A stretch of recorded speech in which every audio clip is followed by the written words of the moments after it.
All right. Welcome, everyone. Good morning, good afternoon, good evening, wherever you are joining us in the world. This is the maiden voyage, the very first ever episode of Metaverse Nomads. I'm Jesse, and with me, I have got the other nomads here, and I'm going to make some quick introductions, and then we can all share a little bit about what we're looking to accomplish with this new podcast. And all the things that we're going to be talking about. Not only today, of course, the theme is Star Atlas, but the many different things that we'll be sharing with you going forward as well. So first here, we're going to go ahead and introduce Andrew. Andrew right now is, at least on my screen, yes, he's on the broadcast screen as well in the upper right corner. And so we've got Andrew, also known as Ultra625.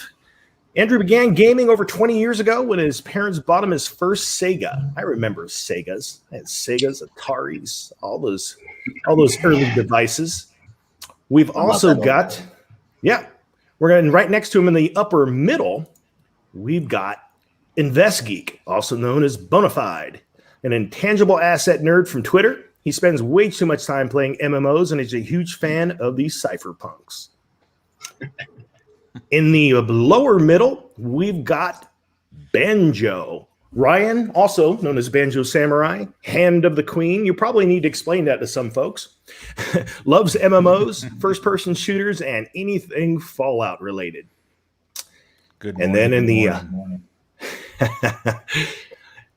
in the lower left there, we've got Reves. On a quest to play and earn, he likes his eggs scrambled. He likes white papers and NFTs. I'm a simple In man. the lower right, we've got Fancy Hat, gaming enthusiast, and he's also our resident talent scout. He's credited with bringing most of this tribe of nomads together. And then, of course, there's me. That's Jesse, also known as Whitticus. That's my gaming name. I'm a digital marketer, gamer, blockchain enthusiast, and all-around tech geek whose first computer was a Timex Sinclair 1000 back in the 80s. So that is all of us here that make up the Metaverse Nomads. And, we gathered to create this channel because we're super excited about a number of things. I think it was blockchain gaming and the concept of play to earn that brought us all together. But when you look out at the bigger picture of where things are going, and we're super excited about the metaverse as it expands and all of the games that are now jockeying for position in the landscape. And chances are someday, very much like Ready Player One, we'll actually see all of these worlds interconnect. And today, the world that we're talking about is Star Atlas. And Star Atlas, I think for most of us, kind of came on our radar within the past month or so. We were aware of it, but we gave it more attention within that past month. And I think a big part of it is that as we started looking out into the gaming landscape, we started to have lots of questions about the games that we are into.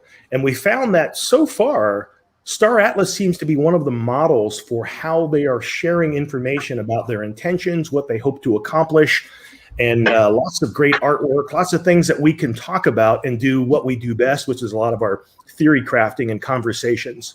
By no means are we approaching this as subject matter expert. In fact, so this is kind of our journey of discovery, and we're taking you along with us on the ride.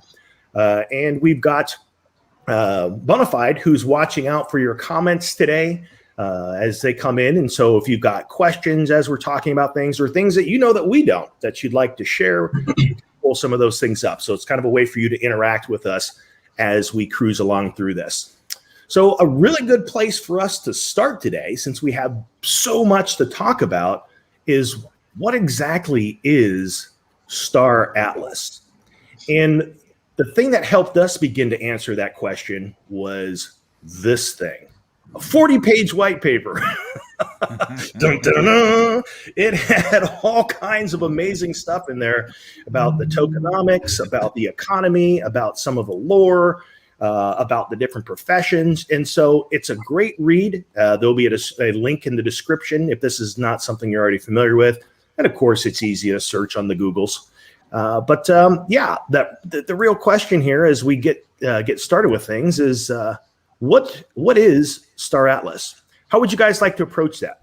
Ryan, I'll start with you. Like, what are your thoughts about what is this thing? How did you first hear about it? And why are you attracted to it? That's kind of a good place to start. I think what's really drawing me into the game is really the white paper at first, right? The pictures are flashy, they look fantastic. But if you think about some of the conversations that we've had as a group around what we need as people who are going to be interested in a game, not only as a player, but also as an investor, we look for not only how the game is going to draw us in, but also how the financial end it works as well. And I think the white paper was just enough for us to say, there's something here that we need to pay attention to. And then for me personally, I started looking at comparable games or IP prior to this, and I started diving into EVE Online and looking into the economics and the industrial nature and the political nature of the game. And if there's any of that in Star Atlas, I'm going to be absolutely compelled to play regularly. Nice. How about you, Ray?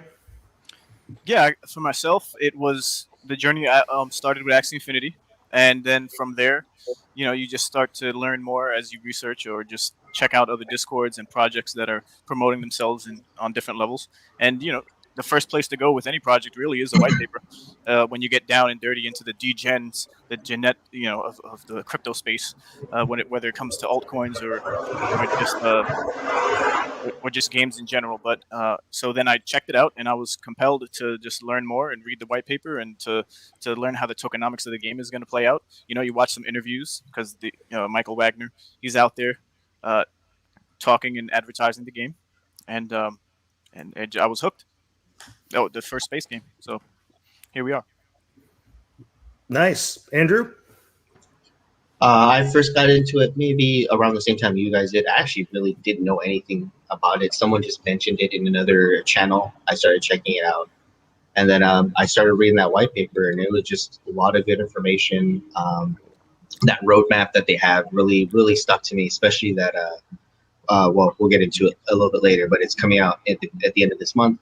Is what really got me is that mini game that's coming out, so you can actually play it a little bit before the actual game comes out, and that's what really got me interested. And then once I started reading that white paper, that's when I really got hooked, and I started going a little bit more into Star Atlas.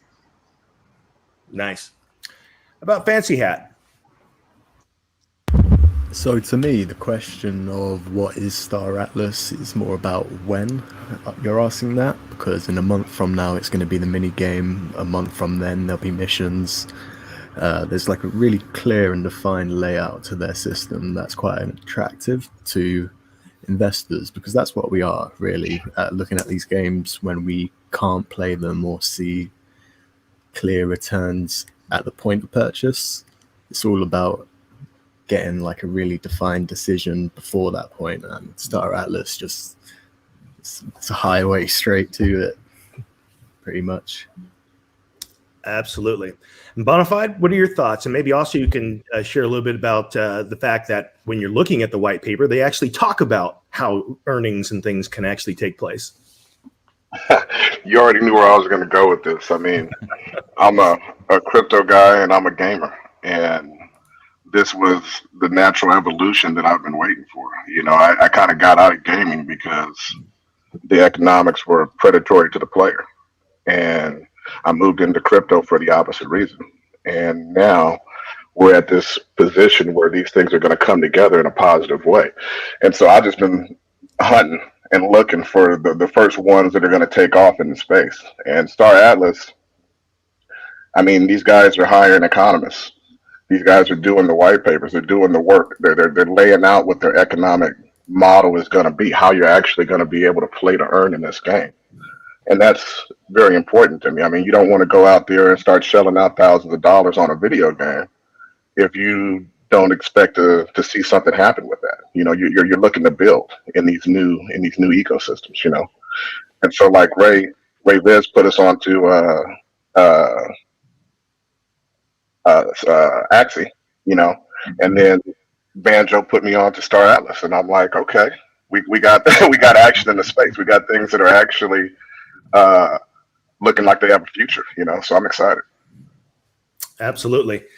So yeah, one of the things that I found pretty interesting is not only is there a white paper, but they do a regular town hall. And so for a person, if you're just now discovering this, you have got a lot of information to dive into. You've got the white paper. There's a couple more papers coming out, and you're on the. This is not something that's like 6 months out. This is something that is going to start to unfold this month. More information coming out. The mini game, as was mentioned, is coming out. And so between the town halls, and again, you get to participate in those, especially if you're a part of their Discord. So it's a great community interaction to be able to get questions answered. And they don't really hide much. They're pretty forthcoming with answering questions. Pretty much nothing seems to be off limits. Obviously, if it's something that's too much of a spoiler and they're trying to hold that information back, they'll let you know. But tons and tons of information out there. The website was the screen that I just had up there just a moment ago, which basically describes it as a grand strategy game of space exploration, territorial conquest, political domination, and more. Being this massively multiplayer online metaverse, in the distant future, 3 galactic factions have emerged. And those factions, we've actually been able to see what those look like. There's a human faction there. There is an AI faction. And there is also, let me actually pull up this one screen here. You can't see the AI facing the back there, but you got the human on the left, the alien alliance. So there's actually going to be a multitude of aliens that take up the alien alliance. And then, of course, the AI. And one of the things that all of us were trying to consider as a guild was how exactly were we going to participate? Were we going to have to choose a faction? Because at that point, we thought you'd have to decide, like, do I want to be AI? And are all of us going to be AI? Or can we actually choose? And what was pretty cool to find out is that you can be any of those races that doesn't and still choose a faction. But as a guild, if you're going into it as a group, you I'm assuming, have to all choose the same faction. What do you guys think of the setup? Banjo, what do you think of the fact that, there's 3 factions and that's kind of how the world is going to be split up? I think you have to have some sort of turmoil in any game, right? Whether it's you versus the world or you versus the enemy. And as it stands right now, the way they're setting it up is you have these 3 different factions that are competing. And I know we'll talk more about the way that looks in the game, because there's some areas where you won't be able to be too competitive, but there's others where it's winner take all. So I think the idea that you have not only your kind of the interplay between the people within the factions, because you're going to have different guilds and different factions. But then when you look at how do those guilds interact across faction and which faction starts to gain dominance and how that looks in the game, there's so much there to be intrigued about. And before I go any further, I just want to say hat tip to Jesse for that intro. I didn't realize he was going to put Rome flags on that spaceship as it flew by. So good job. Yes, indeed. Anyone else? Just take it around. If you've got some thoughts about factions, is there one in particular that you're leaning towards? What are your thoughts about the combo of having humans, which obviously, it's for us experiencing space. We kind of want to get the feel of having humans in space, but then the alien collective there, as well as AI, bringing that in the fold. What do you guys think about having those 3 kind of commingle? Yeah, I think it's simple when you just think about it. There's only 3 factions, 3 races, and but there's so much that could be done with just the 3 of them. So I'm more than interested in learning the dynamic and more of the lore as we go along. And I have no doubt that the gameplay is going to get to where it needs to be, even with this mini game. It'll be exciting, and I would prefer to be. It's a tug of war between AI and alien. Nice. So that's my dilemma. I think I'm with you, Ray. I'm kind of drawn to either the alien or the robot, and I'm not sure where I'm going to go with that. Right. Shout out to Pruish in the comments. He's asking, he's interested to see which faction Rome will join. I am too, man. I'm very interested to see what faction Rome's going to join. I'm curious. I'm super curious. So. And then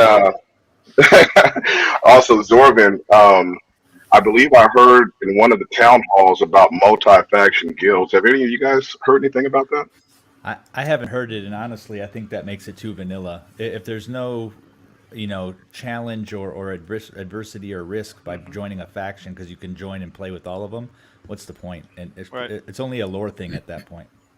Yeah, I think 3 is a great number for the amount of factions. If one becomes too powerful, the other 2 can team up against them in that example.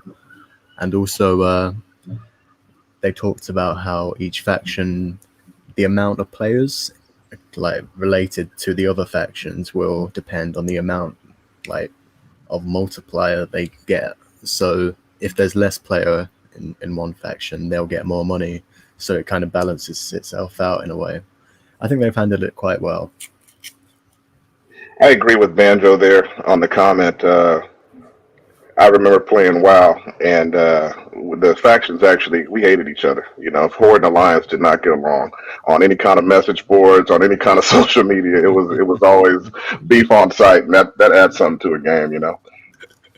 It was quite fun going to Dalaran though and seeing the Horde there, spitting on them.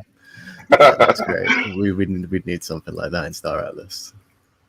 Yeah, I think ultimately the perks for picking a faction is what it's going to come down to, and what advantages one will have over the other, and what the ultimate goal is for that particular guild or you as an individual. So as far as Rome is concerned, we would like to know what we're getting into before we pick one, because as much as we'd like one particular one, it's not just about us. It's about Rome as a whole. So don't worry about it, guys. And we also know that there's going to be a resource game being played, right? So when you've got this understanding that there's 4 people or 4 organizations that bought significant amounts of property and mining stakes, do you really want to be in the faction if 3 of those spaceships went into that faction? That we're going to fight for resources hand over foot. So you really have to think about not only which one sounds cool, which one has the right perks, but also which one gives you less competition for the good resources. I have to say, I do love how the chess game has already started, and the game's not even we're not even in the mini game yet. It's already moving. Yeah, absolutely. And so before we go a little bit more into like lore and take a look at some of the ships, by the way, it sounds like there's going to be about 120 that have already been modeled, which is just going to be amazing. And some of them are just going to be massive.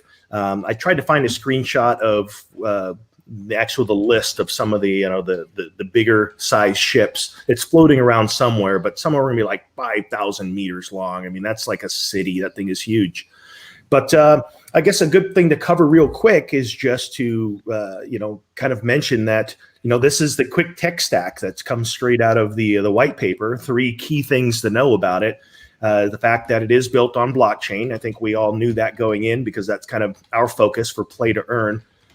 Super excited about that, but also the way that they're approaching it, because they're kind of looking at that blockchain and the way that blockchain works, and that the fact that you can do staking and mining, it ties so nicely into the prime mechanic of how the economy will work with staking and mining, with the actual the tokens from within the game and how you will actually earn. So yes, it is built with the blockchain mechanics. It will be a big serverless, massive multiplayer online game, and they are using Solana. And the exciting thing about that is that I guess this is going to be like the first really big game test that's going to be taking advantage of those 50,000 transactions per second capability for the technology. And last but certainly not least, they're building this on Unreal 5. And when you just see some of the mock-ups and some of the concept art, it's just like, wow. And the first thing when I saw that myself, I was kind of thinking like, all right, so do I got to go out and get like the latest, greatest gaming rig to be able to push this stuff? I mean, if you've seen any of the trailers for Unreal Engine 5, it's pretty amazing. But the real breakthrough with Unreal Engine is their nanite graphic technology that it basically allows it to cluster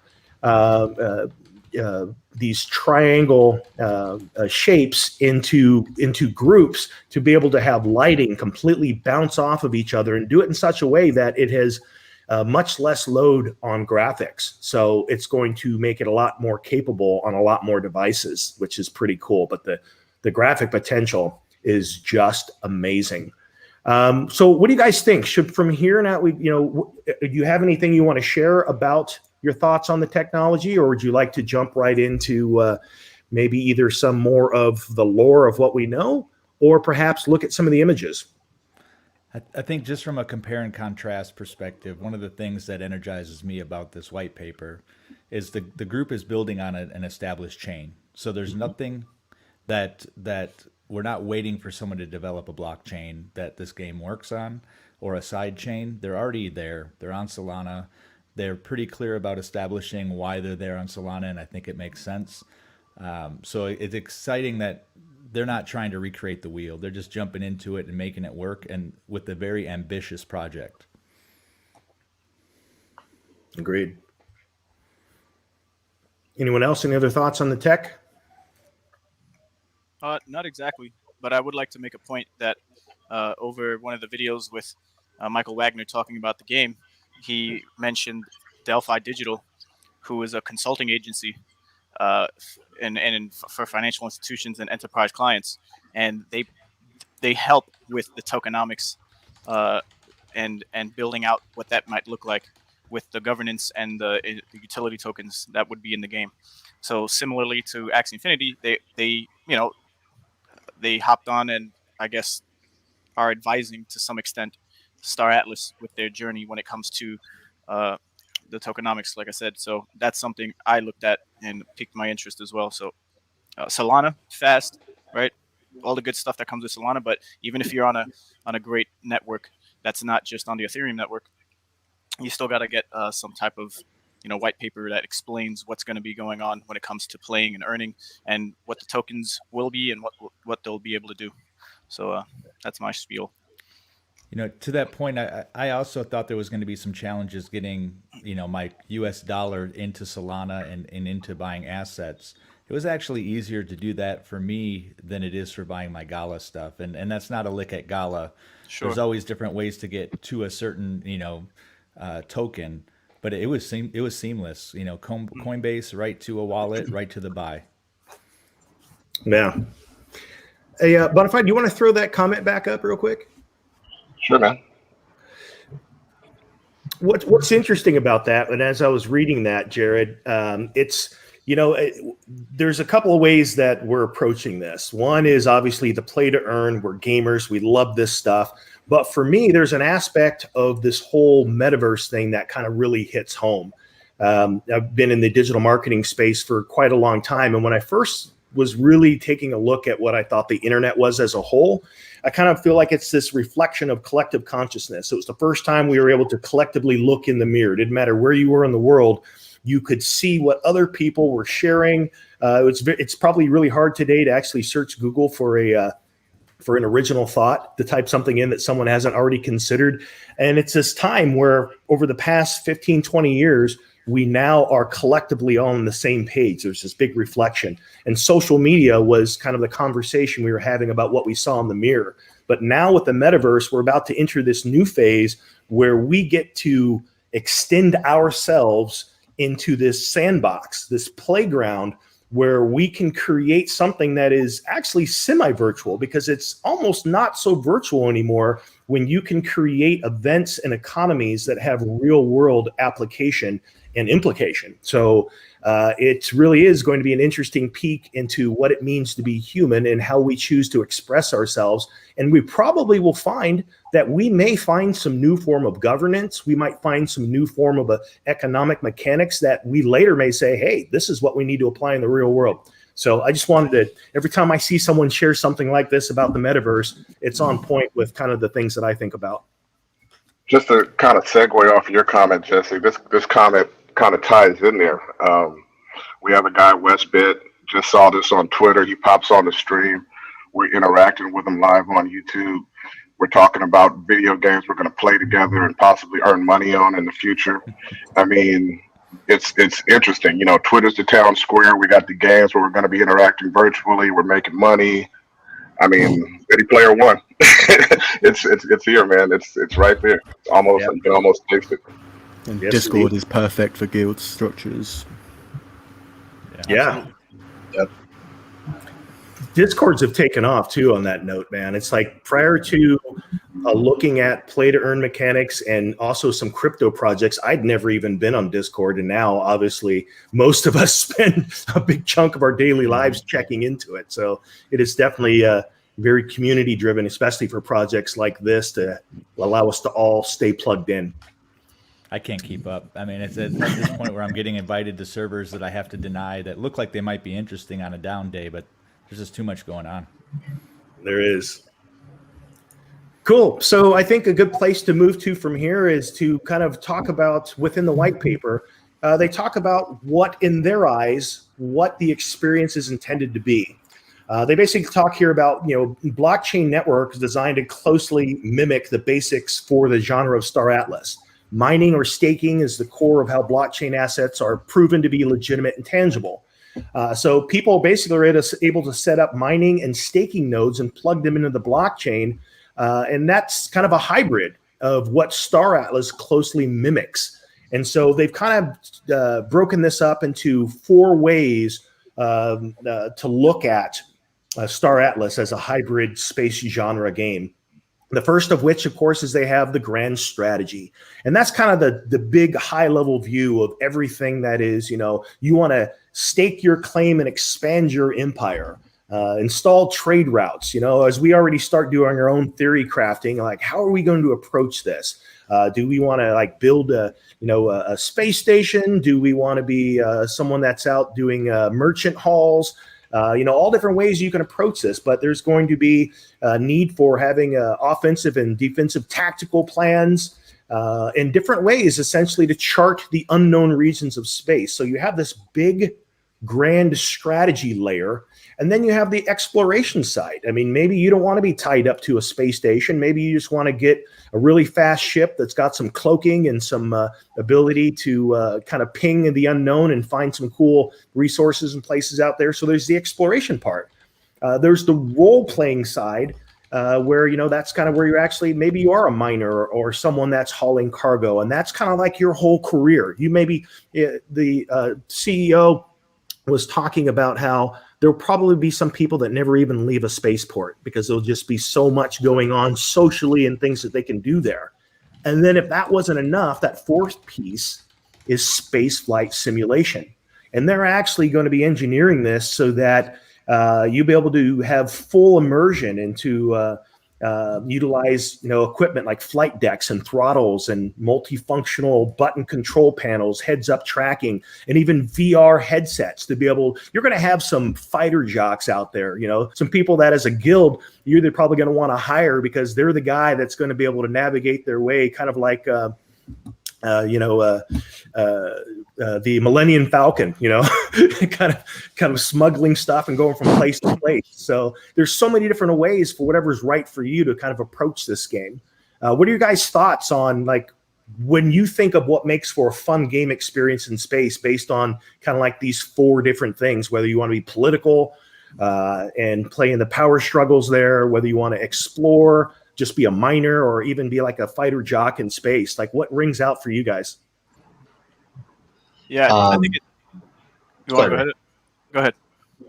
No, I was just gonna say this one particular game, from what I've been hearing, it kind of hits a little bit of everybody. Where you have that free to play player, you can rent out ships, you can do mining runs where you just rent out a ship, you take your cargo hauler over to wherever the that planet that needs to sell off some of that ore, and you just bring it back to a trade station, and there's your free to play player right there, and then you have your whales on the other end, who just want to passively earn income. They have no interest in playing the game at all, and they just they're the guys that are mining everything. They have the claim stakes, like you said, from some of those bigger guilds, and they pretty much mine everything, refine everything. That just have no interest in the game, and then that's where a good amount of people can come in together. The free to play player and those whales, and then they're just making this economy run, and I love it.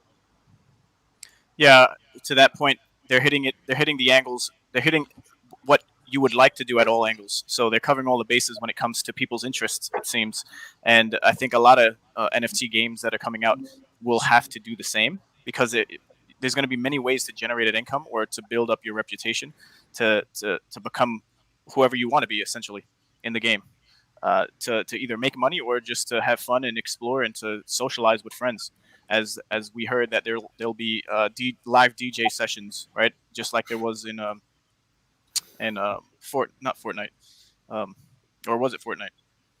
But anyways, there's going to be many things that you can do, and I look forward to the space flight simulation. I would like to know more about that and experience it myself. So for LTO in chat, the game is everything to him. It means he gets to explore for hot space chicks like Captain Kirk. There you Gotta go. love those- There's gotta a love those little bit green for women. everybody. So for me personally, all four of those areas hit different buttons in the games that I play. And I think we all were drawn to it from the play to earn method, but then we saw the dev team is super engaging. But within games, when I play MMOs, I love to explore. I love to see what's out there. I love the fact that within Star Atlas, there's going to be some degree of safe, not so safe, and very unsafe exploration. That's going to kind of amp up to my desire. So if I want to stay safe for the day, I can just stay safe. If I want to, take some risk, I can go out there and take some risk. So I think there's that piece of it. And really, the vibe I'm getting from Star Atlas is, and we probably all have this thing we're looking at in our head. I really get like Stargate vibes. I get Firefly vibes. I get the Expanse vibes. Those are all like the space shows that really resonate with me, and I get to kind of play that out now, either through the role play component or just how I view the interactions.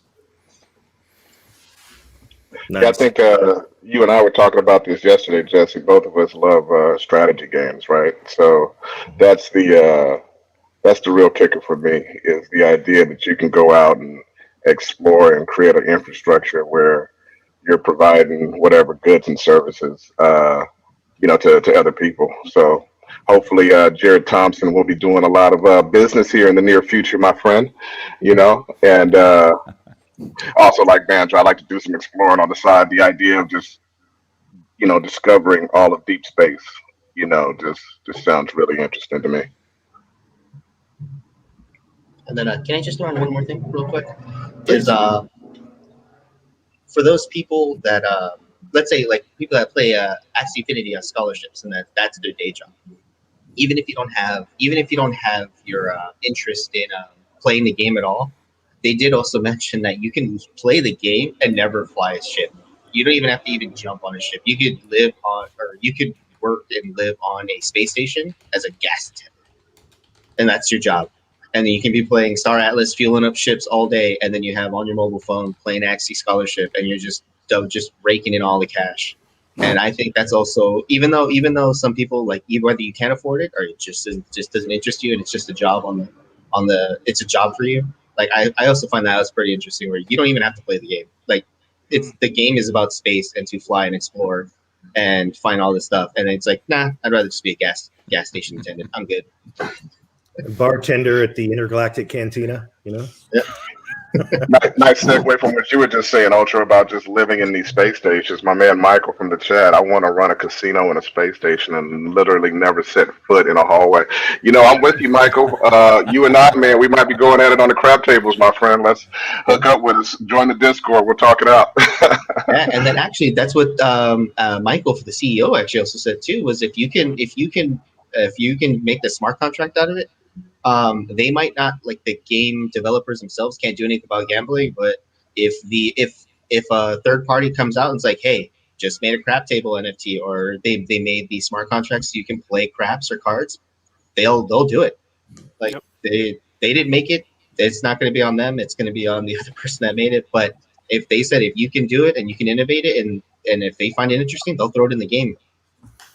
Yeah, I've even heard mention that there's likely to be some pod racing. So, chances are there's going to be some wagers around that as well. Man, I love that from, is that Star Wars where they do that? Yeah. Yeah, that's awesome, man. That's a great idea. I'm glad they're adding that in. They said you can pretty much do anything you want in game as long as you can build it. So if that's the case, I think we should just say it now that Rome will have the first pleasure planet, right?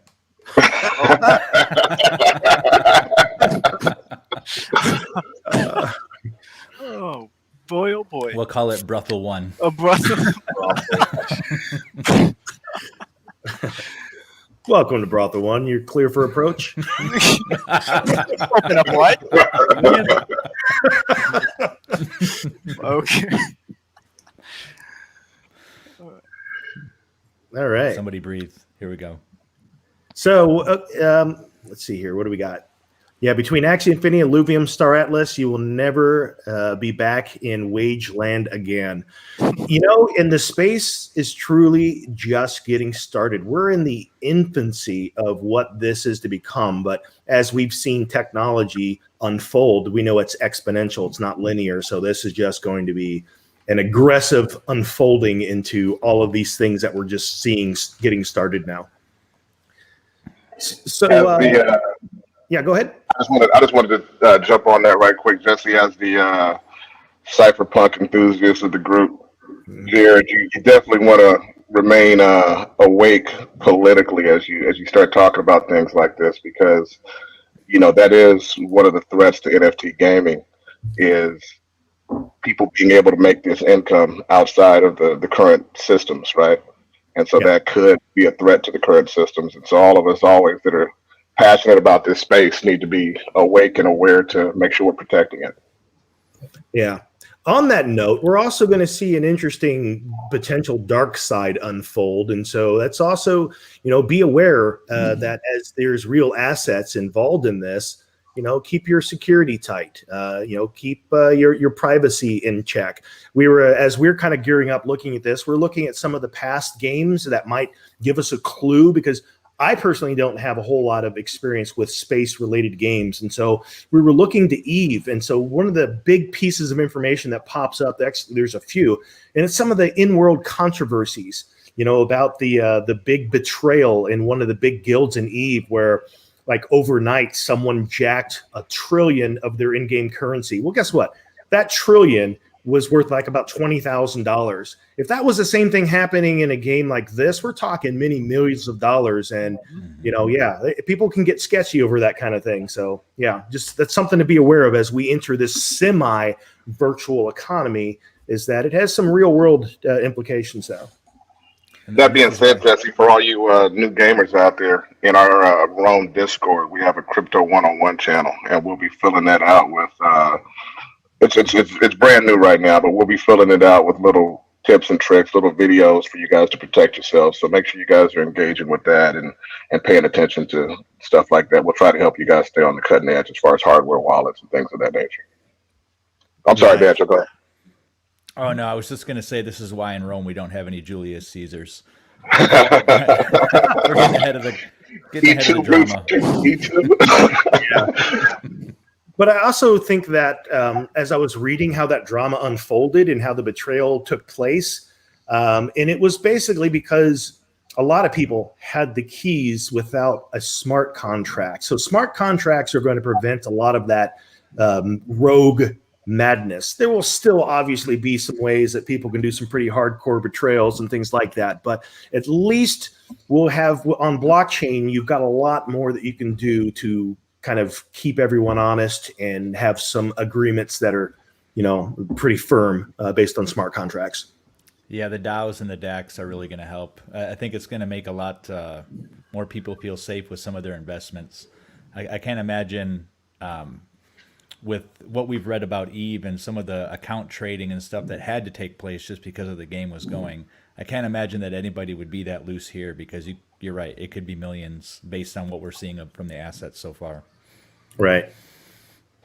This goes back to that old crypto ethos of, you know, don't trust, verify. I mean, that's the beauty of, you know, all this stuff being on the blockchain, is that almost hardwired in there are ways to protect yourself. You just got to make sure you're, you know, going after that information and doing, you know, checking all the boxes, as it were.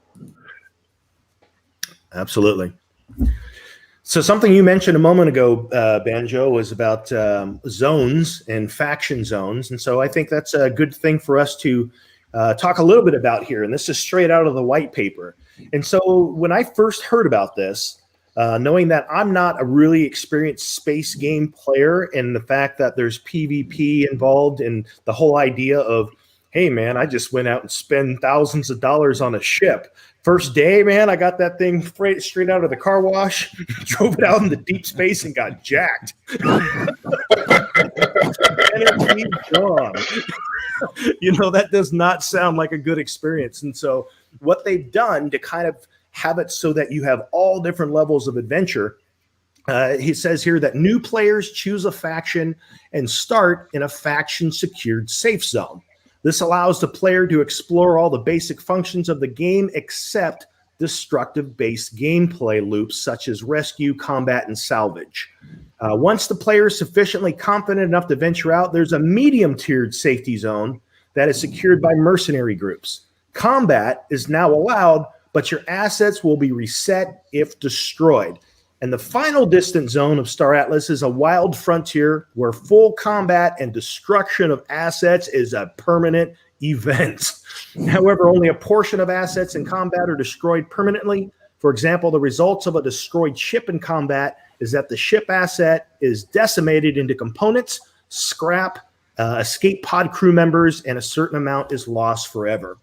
So these 3 zones, that means that if you're someone that really does not want to engage in any type of unsafe activity, you could forever and ever, if you chose to, stay in that faction secured safe zone.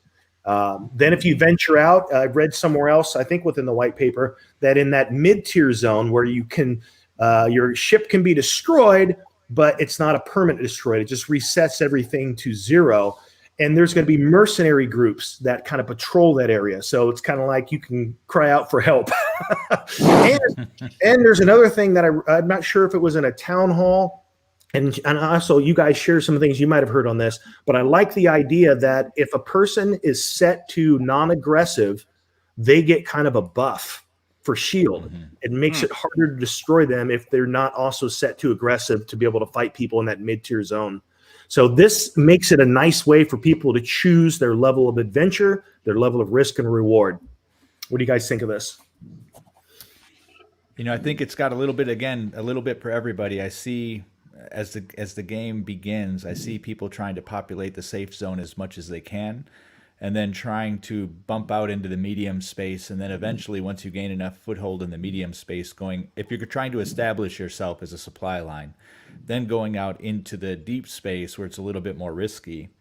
And I'm curious, as people kind of talk about the faction zones, what your thoughts are on how quickly things will happen in deep space. And my personal belief is initially it's going to be relatively safe. There's not going to be a lot of power out there. There's going to be people spread to the 4 winds. And then then we'll get a period of turbulence where people really start fighting each other for the resources that they found. And then finally, I think there'll be, again, a higher level of peace as people establish their personal safe zones and alliances are created. So I think the idea of 3 faction zones is fantastic. The idea that, again, I can jump into the game with any level of risk that I want on that day is compelling to me. Nice. Yeah, I like the idea. I think, some days you wake up and, you want to choose peace. You want to just relax a little bit. And then some days you wake up and, your thumbs are working good and you choose violence, right? You want to get out there and play the game more. So I think having that little bit of something for everybody is a good thing. A lot of games in the past have done that where they kind of, you have your safe zone and then you go into like a more neutral territory and then eventually you can work your way up into the extreme area where you're getting, camped and beat up by the masses or whatever. So, I mean, that's perfect, progression. I'm glad they have that. Some games out are kind of straight away from that, but that kind of breaks the immersion for me, right? Because as Banjo was mentioning earlier, I mean, conflict is content, right? You got to have that conflict in these games. If you're going to have a sandbox style type of situation where you're not just following quests and following a linear progression, you got to have that. Right. I love the idea of, you can set up shop, your business, perhaps in that mid-tier zone, and then you have a day where, you guys, hey guys, let's jump in the ship, man. Let's go explore some deep space. You guys ready to go out into the wild? That's pretty cool to be able to go and do that. And the way that they kind of have it structured is the more risk, the more reward. Right. There's essentially 3 times the resources in the middle tier as there are in the first tier, and 8 times the resources of the first tier out in that third tier where you're out there in kind of no man's land. And I kind of imagine that if you had a big enough ship and you weren't trying to necessarily engage someone in combat, and hopefully you have your ship decked out with either maybe there'll be cloaking, maybe you'll have some shields enough to where if someone sneaks up on you and unloads, you'll probably take some damage, but you could probably get out. So I mean, it's not like, unless there might be some situations where you're a sitting duck, but I imagine that you're not just going to automatically be destroyed if you're in a ship that is able to see someone coming. I'm just kind of theory crafting about how that might work. What do you guys think about that?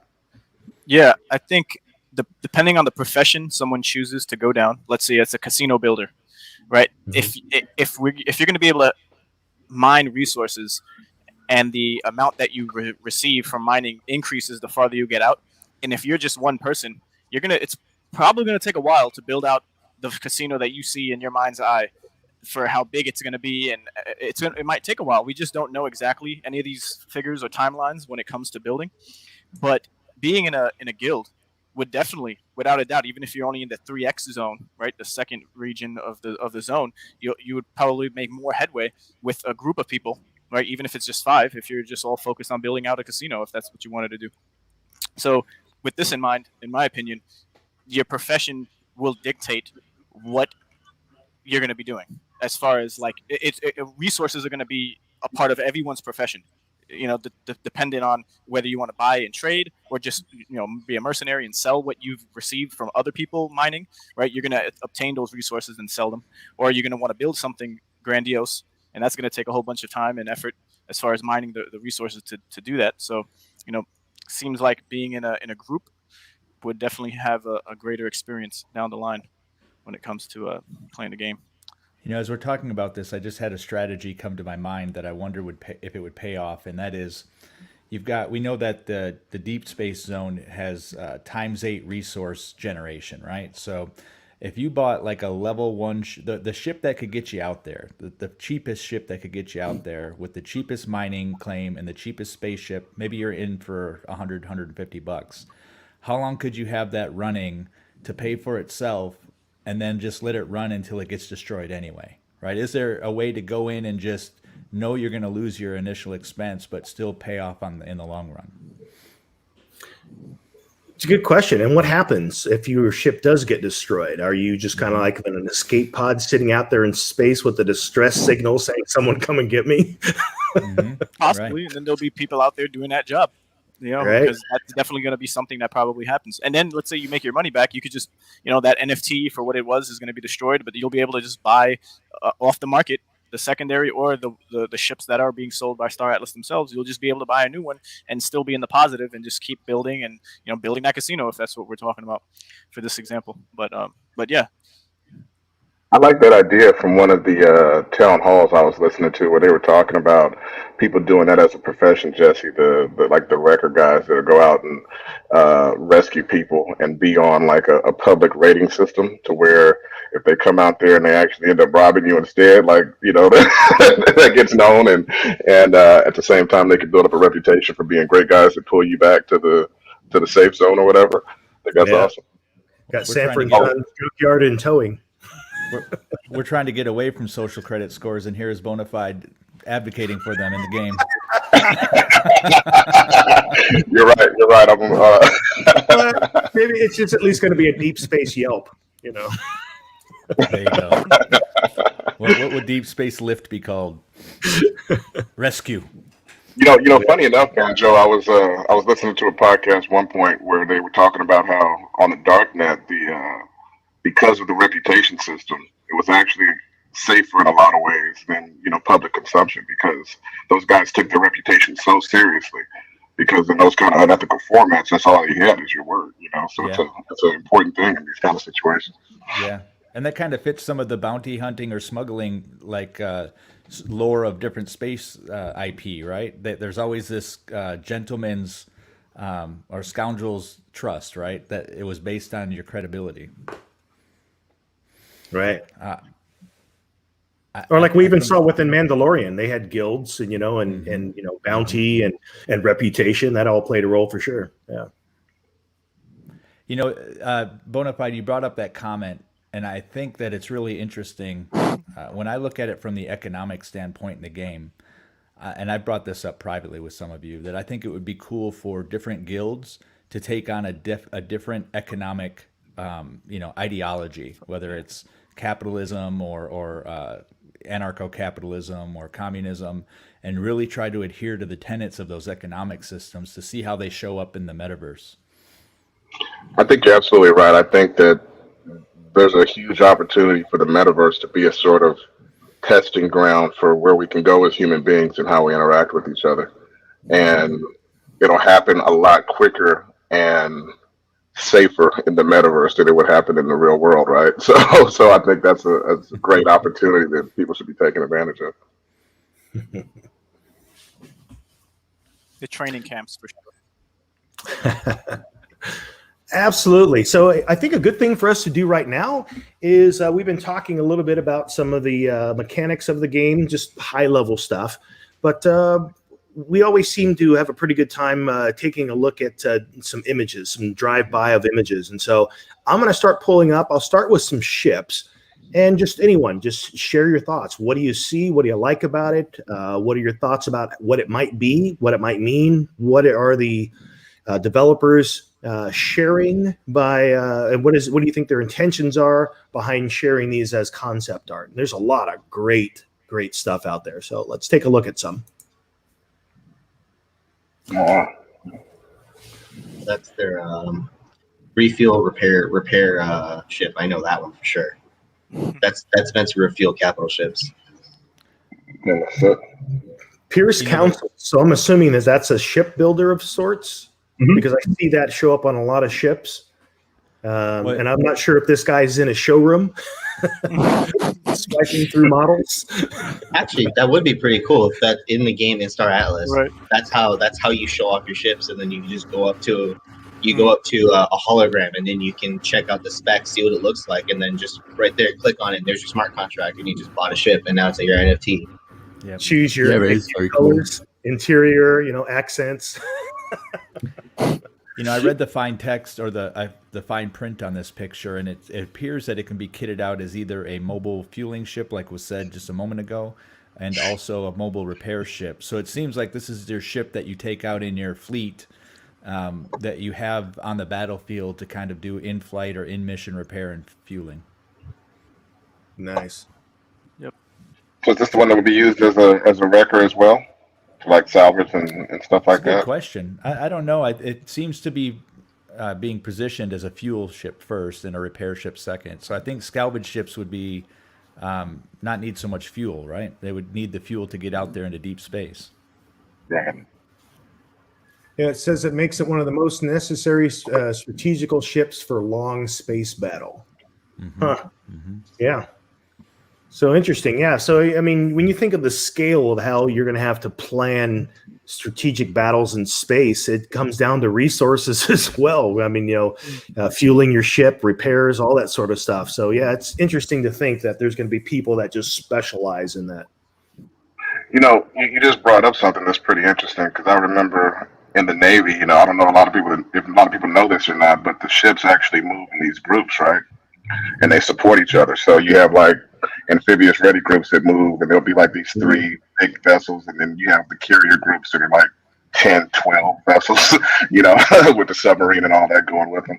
So I can imagine that, Star Atlas might have a similar system where, if you're out, doing your thing and you're trying to really, control a certain type of area, or you're trying to dominate a new planet or something like that, you might be moving, 10 ships at a time in that area to protect each other, support each other. That's a really interesting concept.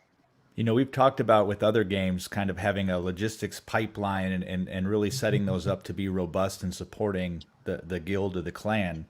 But when you think about Star Atlas, you're not only moving into logistics pipelines, you're also moving into combat logistics. And people who have an understanding of how to resupply and refuel and repair on the battlefield are the ones who are probably going to have the leg up in a relatively close battle.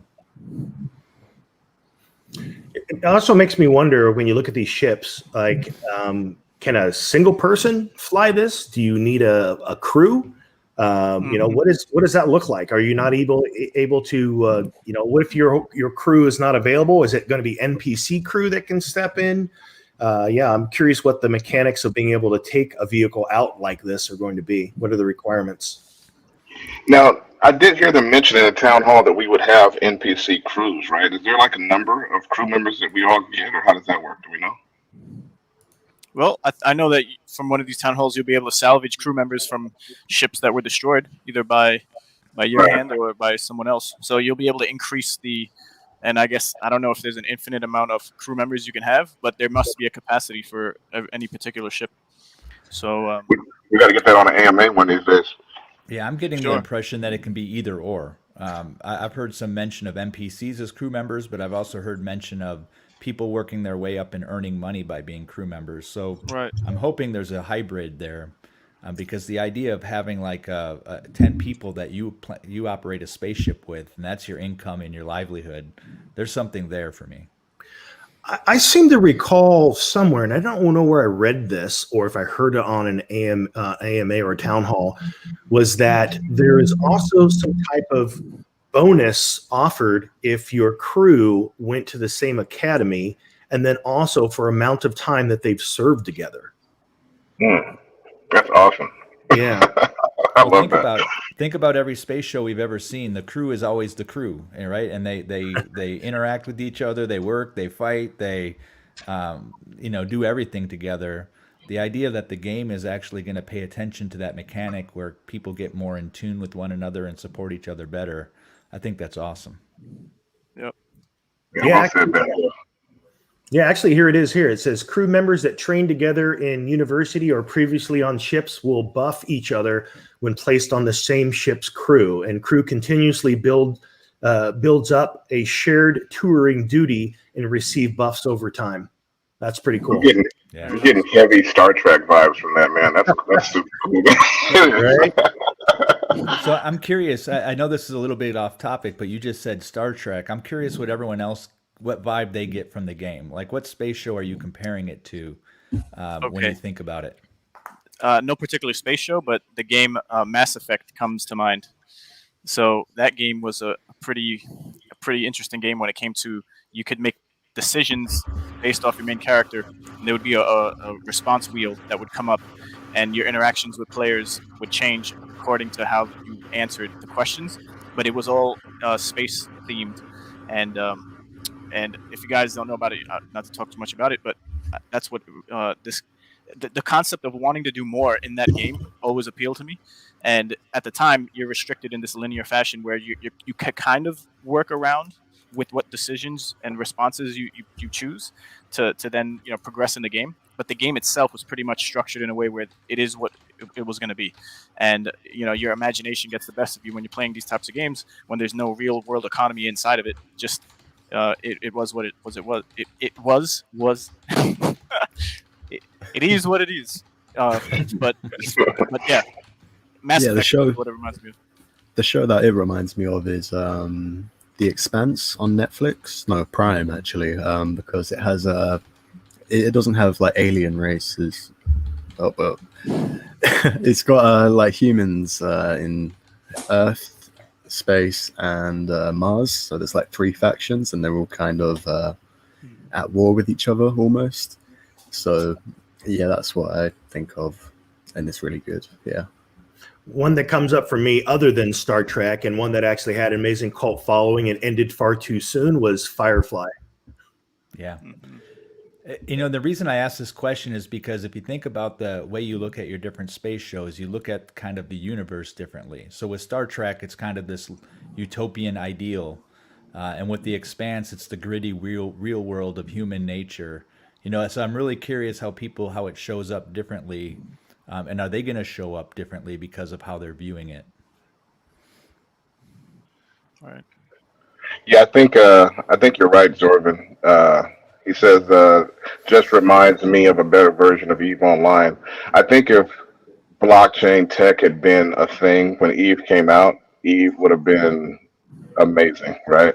And so this is basically going to be like the second coming. I mean, they've probably learned quite a bit from games like Eve, and at the same time, they have the ability to give a lot more power to the players in a game style where players were already doing massive, incredible, groundbreaking things that are basically historical in gaming. I mean, Eve is almost a historical game. You could actually see it in like different college courses. They bring up Eve as a game. So I mean, this new one with Star Atlas is going to be crazy.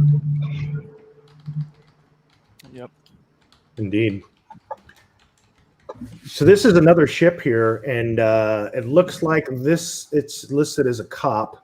There's a couple different vehicles, so maybe this is one of those ships that patrols the mid-tier zone. But it definitely looks like it's agile. You see in that top-down view over there, you can kind of see there's a cockpit there. It looks for like a single person. That would be pretty cool to be just flying something even small like this around. And again, it makes me think of if you do go out in deep space and you're in something that can cloak pretty well because it's small, it's agile, so you can maneuver fast. And as long as you see a threat coming in and you're like, they're questionable, you could probably warp or jump somewhere to get out of the way of there. So that's can probably be some interesting ways to kind of touch and feel your way out into the dangers of deep space. But this here, as a cop vehicle. So if you're someone that's causing some trouble, whether you're a smuggler or something like this is probably what you'll have a few show up at your door. Yeah, that's what I'm curious about is what is the lowest level of ship that has warp drive functionality? Bonafide and I were kind of having a side chat about being explorers and what it would take to be an explorer and still be safe. And we had our thoughts around how we would gear our ship out. But really, I think you need to have warp drive capability if you want to get out into deep space. And I hope this is one of those ships. Yeah.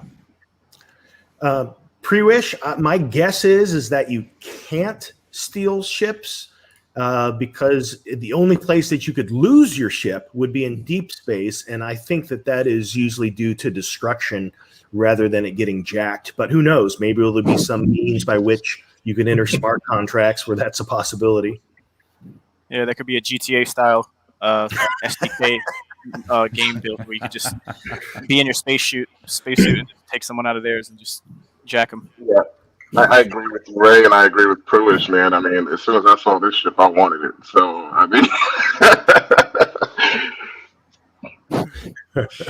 So speaking of ships and something that's interesting, when I see the Opal, which is, let's see if we can find that Opal ship in here somewhere. There's a couple image of it. This one just starts with the interior. I mean, I can see Snoop rolling up in this, Got the shades? That thing's beautiful, man. It's a Cadillac. Yeah, it is. Cadillac vibes. I remember showing you around the town halls, man. This thing's beautiful all around. And the level of detail, man, that the designers are going into are pretty epic. So a lot of different ship sizes. I'm kind of starting at some of the smaller ones, but this Opal comes in a couple forms. There's a racer version.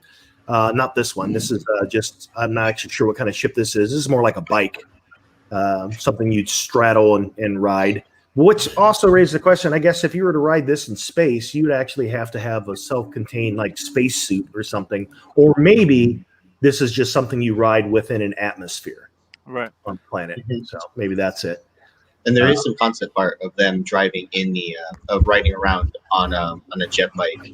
Like I think of that one actually, in particular, on the planet. Like this here, like pod racing style. Yeah. With the cop chasing them. Oh wow! That is. I didn't see that. Yeah, it does.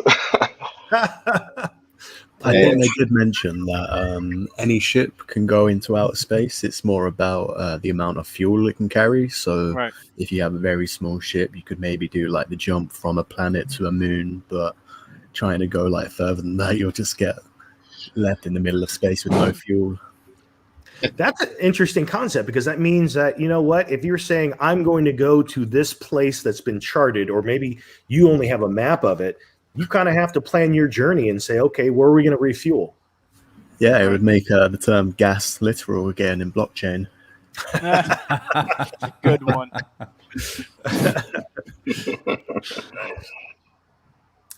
There was another police vehicle. Which one was it? This one here. This is the Pierce Police 05. Now I'm curious. I haven't tried this yet, but I'm noticing now there's QR codes on both the ship over there as well as there. I wonder if those QR codes actually take you anywhere. It could probably give you the schematics of what is on the ship, you know, or what it was outfitted with, or maybe because this one is a police, it'll just give you what space area it's from, or what system it's from, or who knows? It could be a whole bunch of things. It could be anything. I think it kind of looks like a drone. You can tell from like the picture on the bottom right. There isn't really much room for a cockpit, and on the Visus Opod, there's like a reference to room for drones pointed out. Right. Yeah. I think you're right. Yeah, it's a drone. So I wonder if this is going to be an automated thing where the middle danger zone is going to have some sort of automated NPC policing system. Yeah, it'd also be cool to know, just like your warp speed question, what would be the minimum ship tier that gets access to drones on their ship? Right. Love it. Yeah, I think satellites could also become quite a drone type thing. Yeah, knock on wood for that, Armstrong.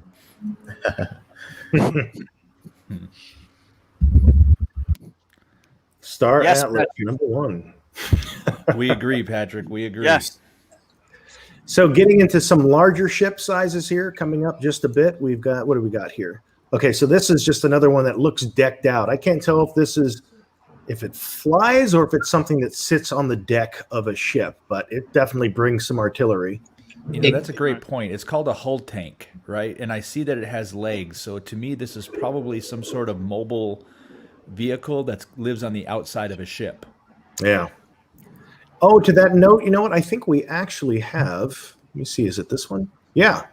We actually kind of show a ship where it looks like whatever this vehicle is kind of attacking the ship. Yeah, it does. It looks, there's some damage down there. Is that a repair ship? No, that's not a repair ship. Oh, maybe it's, is it repairing? Oh, okay, yeah. So it took damage and it's fixing it. Yeah, there we go. That makes a difference. And then if you look at the bottom, just near the center, you can see the same that tank ship, or the last one that you're showing as well. Right, the identical one from just the one we just seen. Those tanker ones, they're right there. That's quite cool. Imagine if you had just like 100 of them and just being able to like change the positions automatically of all your turrets. Yeah, especially if they could go on the outside, like you mentioned, suction cup shoes. Actually, they might be able to fly. They might be the fighters. Can't go far. Can't no FTL or anything like that. They just fly around, defend or harass, and then just fly back into the ship.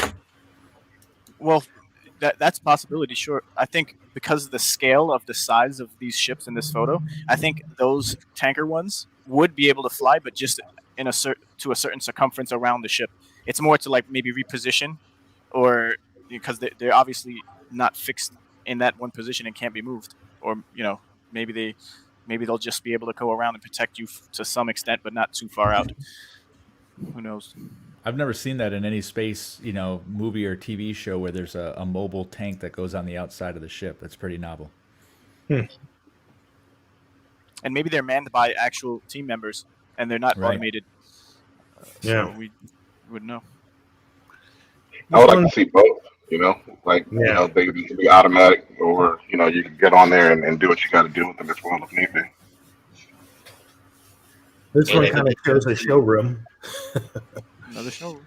Yeah, I think this is going to be a huge thing going into this. There's going to be rooms just like this, and you're going to be able to walk around and purchase things.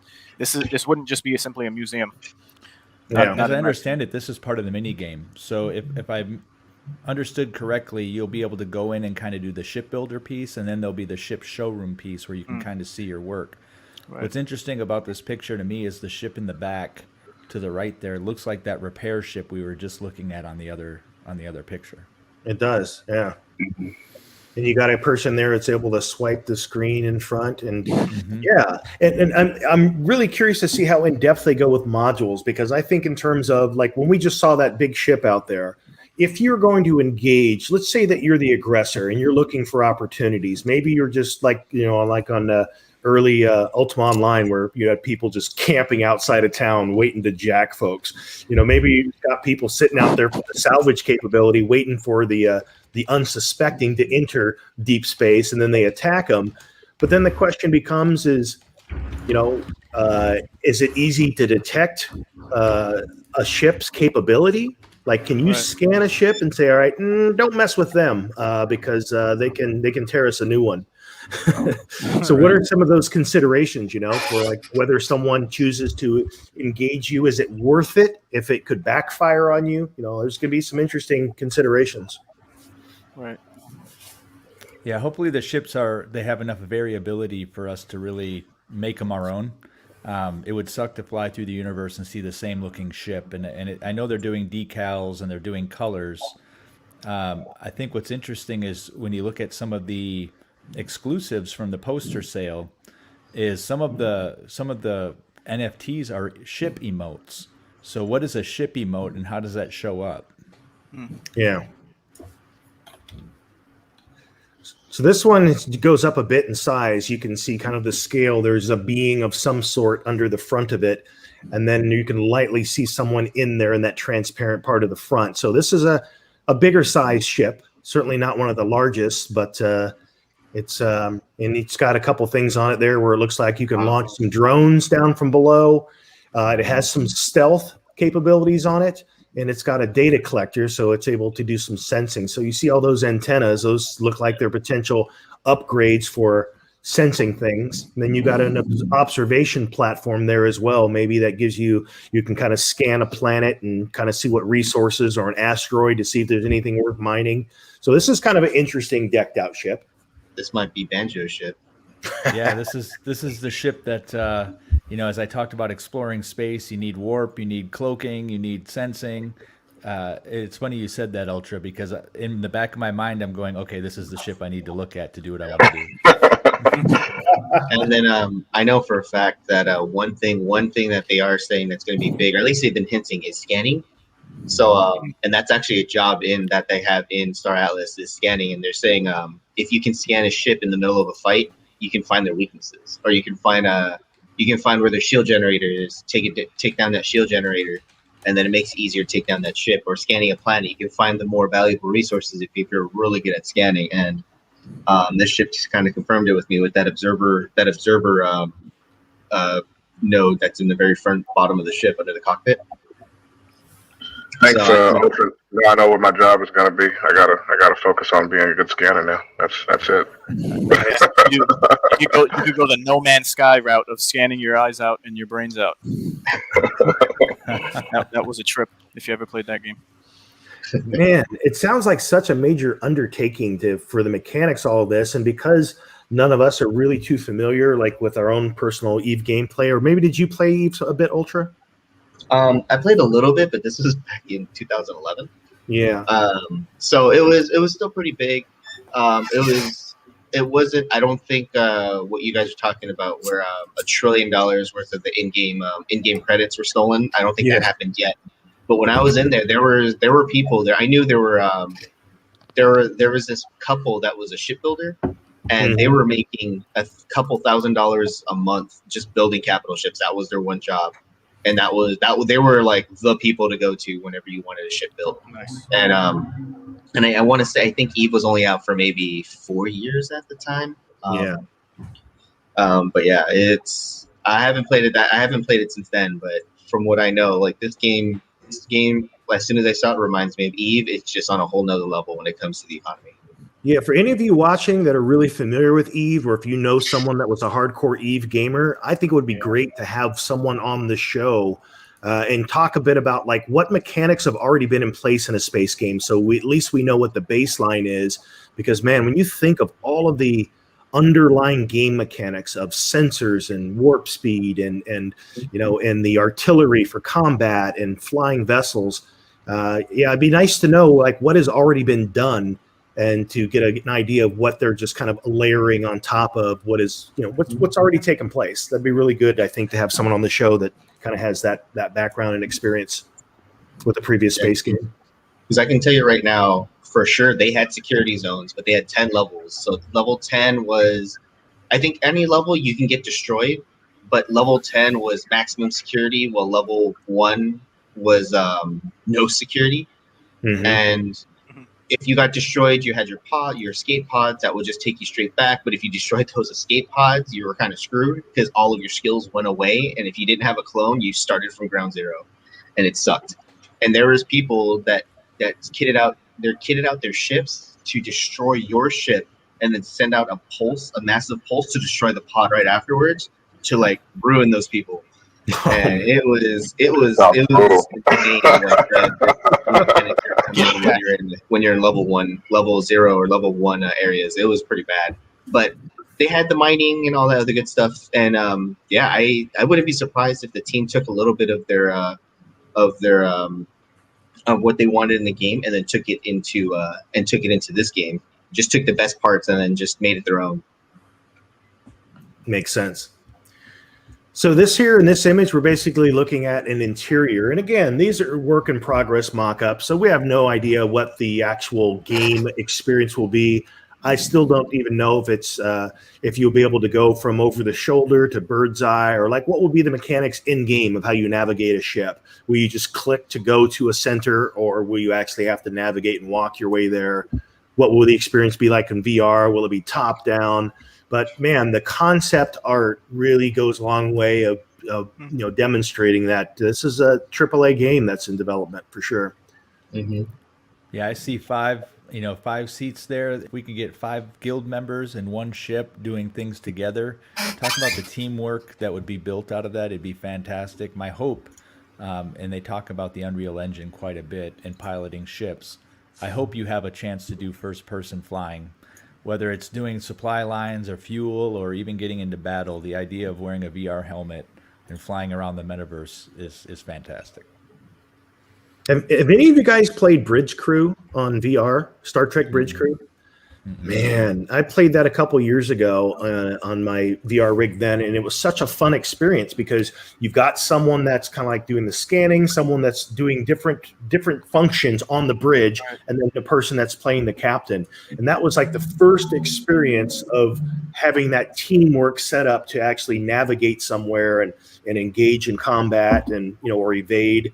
And so I can imagine it being something like that, looking at what we're seeing here. And speaking of which, then they've got like kind of a interesting modular bridge, again, just artwork, but just fascinating, like the minds of the designers and the things that they're kind of expressing.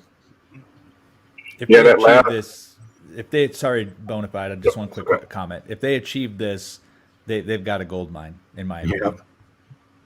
Yeah, I agree with you, Banjo. That last picture, that was giving me those Star Trek vibes again. Because if you want to imagine a little bit, that center seat kind of looks like the captain's chair, and then in the front there you got the pilot and the navigator or whatever, and then you can have your scanners or whoever in the back, and that's reminds me of the Star Trek bridges. It's just it's cool. Yeah, and also a point of legacy companies that have successful space games already.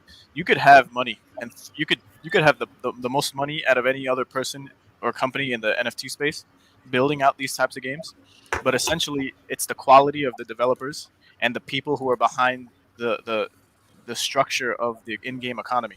Like, I cannot harp on that enough, because it doesn't matter what amount of money you have. Yeah, some people have no morals or values. They'll just hop onto that other space game company that's coming out, as Star Atlas has the first mover advantage here when it comes to this genre. But ultimately, people who are in the space now, they see the vision for the long term, and it's not just dollar signs in their eyes for why they've been building for so long and sticking it out through bear markets or whatnot. Maybe not so much in the recent past, but yeah. So I have confidence that Star Atlas is doing it the right way, and everything aligns when it comes to what I'm looking at on their team and their goals. And having that white paper, man, it's just the most important piece when it comes to NFT anything. When it comes to gaming, and so. And if they lay a solid enough foundation, wouldn't it be pretty amazing to envision a future where you're in your ship, but then you visit a world, and that world happens to be Mirandus or Axie Infinity or Illuvium? Yeah, Yeah. all possible. All right, we got that bike. We already saw that one here. We saw that console. Now this goes into a bigger ship here. This one obviously has got a lot more going on. That looks like a carrier. Yeah, Yeah, it really does. The Pierce Capital, yeah. Pierce is making those ships, so that'd be interesting. So out the gate, I guess we'll be buying like when ships go on sale. I'm assuming we're getting them from Pierce, but then eventually you'll have people that end up with their own ship building companies. Right. Mm-hmm. I mean, what do you think the value of the? If you were to take a guess based on everything we know about the game right now, what do you think that ship sells for? Well, how long do you think that is? That's got to be a few thousand meters. Interesting. Well, let's see. On that previous image, it's quite cool to see the underneath of it before, because it's got like a giant hatch where I guess you could store a load of like smaller ships inside of it. Because it's called the Pierce Capital Carrier. That's the name of it. So that's one way you could transport a load of your smaller ships around. Yeah, I don't think it's that 5,000 meter size ship, but I wouldn't be surprised if that was easily 2, maybe 3,000. Yeah. I get Star Destroyer vibes off of it, definitely. And it definitely has some firepower. I mean, not just on the sides there and on the bottom, but as we can even see here on the top, it's got some stuff going on. And it's built for battle. Look at those armaments. And probably a long distance hauler. This is probably something like if you're out in deep space and you want to secure some resources, have a whole crew, of scientists and whatever else you need to do to analyze and and send out some field missions from there. It looks like the one to do it. What was the name of the ship again? The Pierce Capital Carrier is the first ship that Santiago posted in the ship channel in their Discord. Nice. So in chat, they're calling it a $5,000 or a $10,000 ship. I just see this being a 6-figure ship. Man, I must have gotten confused. I think the largest ship that you get with, I think, the tier 4 or 5, one of those. I think it's tier 5. I forget the name of it. If it would just Guardian. pop over. Yeah, the Guardian. That's going to be easily 6-figure, 100,000, and you'd be able to get that. So watch out for the Dows. How many crew do you think would need to run this ship? That could fit an entire small-sized guild or medium even. Yeah. I can tell you this: in the U.S. Navy, a U.S. Navy carrier can easily carry about 3,000 people. I think that's the smaller end. If you get the super carrier, it goes up to 5. That's in real life. And that's real life. Yeah, Yeah. that's amazing.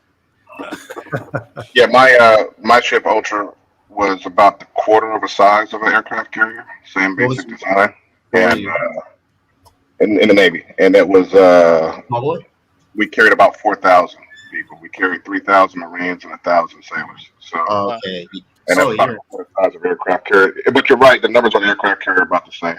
So So with knowing that, it goes to show when it was talked about in the town halls that you'll be able to live on your ship and not necessarily ever have to leave it.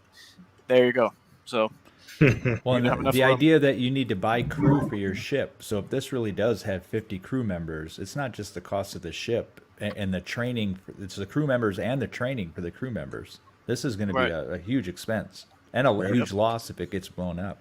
Right. I was just going to... Go ahead, Ray. I was just going to do a quick theory craft, and I was going to suggest or just say that this would probably be on the outskirts of the border for where it gets dangerous, and you could potentially lose this ship. Because if it is an aircraft carrier, then you'll be able to deploy and save yourself some travel time to those more risky or places where you can 8x your rewards. So yeah, that's all I want to say. Thanks. Yeah. Hopefully there isn't a hole that a small sized ship could get into. Yeah. They mentioned in the crew and ship component outfitting that matching crew incorrectly can cause debuffs to a ship's performance. Ooh. Wow, I like it. I wonder if that's faction based, maybe. Probably. That could be. Yeah. Let's see here. So we also have another image. This one here kind of looks like a shipyard, but look at the size of that behemoth. Yeah, straight cargo. I see Yeah. fuel or cargo when I look at that. Well, speaking of cargo, I think I've got it here somewhere. There was a great cargo image. Where is that one? Yeah, I know the one you're talking of. And what's hilarious to me about it is it's got full on those big steel cargo containers. Right. They never went away. Yeah. They're just that efficient. You fit That's a them. laugh. All this time later, and we're still using the same containers, right? Select your color: blue, red. That's right. Is that the Dominican flag up there? What flag is that at the top of that thing? I was going to say Rican? Rome. Puerto Rico, maybe? Rome. Could do a little That's part overlay. of the salvage fleet, right? Right. Actually, what that really looks like is something that's done terrestrial to move, mining and resources around. That's what I see when I look at that picture. But also, if we look at that picture, it's definitely, I guess, maybe a mining operation. They found some resource, some gas, something of some value. Mm-hmm. But look at the size of that freaking planet above. How close that is. Talk about a We're on a moon gravitational or pull. something. Physics Probably don't on the apply. moon. That's insane. We're looking at some moon mining here. Huh? Yeah. Jesse, do you have any of the pictures from inside the hangars? I've got. There's just a couple here. Let me see what else we've got here. I'm not sure. There's just some concepts art. I have no idea where this is or what we're looking at. Yeah, that one's. I mean, the stairs are compelling. It looks like a forge of some sort to me, or maybe they're the outside of a window of a ship. But there was one where the hangar. There's a ship coming into a hangar in space. Oh yeah, I don't think I have that one. All right. Right. I think we have Michael mentioning that the previous photo before this was more of like a. There you go. So it's going to be mainly planet bound for the operations for I guess mining, and it wouldn't look like it could go pretty far or fast at all. So it might just be one of those types of container ships. It's like a barge. Right. Hey, that's what you need. Take it from that refinery, or take it from the mining rig, take it to the refinery, and then take it up to that space station. There you go. Shout out to I'm probably gonna butcher this name, but Contag Comigo. With the little Millennium Falcon, I'll settle. I've been wanting to avoid bringing that up ever since I started thinking Star Atlas, because the first thing I wanted was a Millennium Falcon, man. Hey, you might be able to build it. Hey, maybe. Well, do you want it for the look, or do you want it for the what it does? It's just the Millennium Falcon and the fact that Han Solo and I forget the other guy's name, how much they coveted and loved that ship all through my childhood. So it's just it's the ship to have, right? So it's for the associated nostalgia. Exactly. Nice. So this shot here, kind of again, another mining operation. Somehow a ship was out, scanned a planet, found some resources, and set up shop. It's kind of what it looks like here. Look how much they dug already into that planet. Yeah. I love the that's idea. Could be an asteroid. Who knows? Could be just a large floating rock Yeah. out there, too. I wonder how big those drills are, because there are in the tiers rewards. It says there are 5 different levels, and each one it lets you drill deeper into the earth, so you can get like better quantities and or quality of metal. Yeah. Banjo, you were saying something? Well, I know they had Michael and one of the MAs had talked about the idea of planets being mined out, and I love the destructive environment here. So if they can get to the point in the final game where you're mining a planet and you actually mine it away to where there's nothing left and all you've got is this husk, I think that adds to the overall game. I hope they get to there. Yeah. Yeah, I'm curious also if there'll be, mining accidents in the sense that you drill too far, things cave in, need equipment repairs. Like even those lines that go out there, is that like a way to get crew out there, or is that, So you can kind of get materials back. Yeah, it's curious what the setup will actually be. It's hard to know if that's power or if that's transport, right? It seems like it Right. would be one or the other. The one thing that I'm curious about is the ability to defend your mine stake. So will the best defense for a mine stake equal the best attack ship that could attack you? And I know it'll be a game of numbers at some point, but what's the capability of the mining stakes to defend themselves in the absence of some ships? Right. Yeah, yeah, and to this photo, it just begs the question. This is a large operation here. If it is a mining operation, so if you are being attacked, is there a section? Is there a percentage bar that shows you? Because then you'd have to repair. Let's say they weren't able to destroy it because you fended it off, but now a percentage or a part of the operation is now not functioning. So how does that look like? Like in the time it would take to repair that. That's something I have. Yeah, and and on that note, are those ships there? Are they hauling Are they cargo based, hauling materials, or are some of them actually patrolling for defense? Right. There's a lot out there. I see a lot of targets. Yeah, if a guild or something that's doing this operation, this isn't something that you just want to walk into, without understanding who you're dealing with, right? You raise a great point with that, because then the question becomes too, it's not like anyone just wants to show up and attack you. Like, what's their reward for that? One, they kind of go on your list, so they're making enemies. But yet, did they really get anything from it? It's not like they can attack you once and all of a sudden they set up shop. So what is their reason? So there may be a period of time where people are just like, hey, mind your own business. You do your thing. There's enough space out here. I'm going to do mine.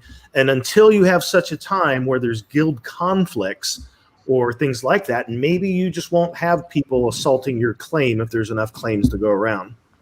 Yeah. Yeah, and I was looking at that more from not so much from an assaulting characteristic, but more like, like if you have all this going on and somebody that you don't know walks up or flies up to your area, you got all this industry happening, your security forces are probably going to be engaged at that point, right? Right.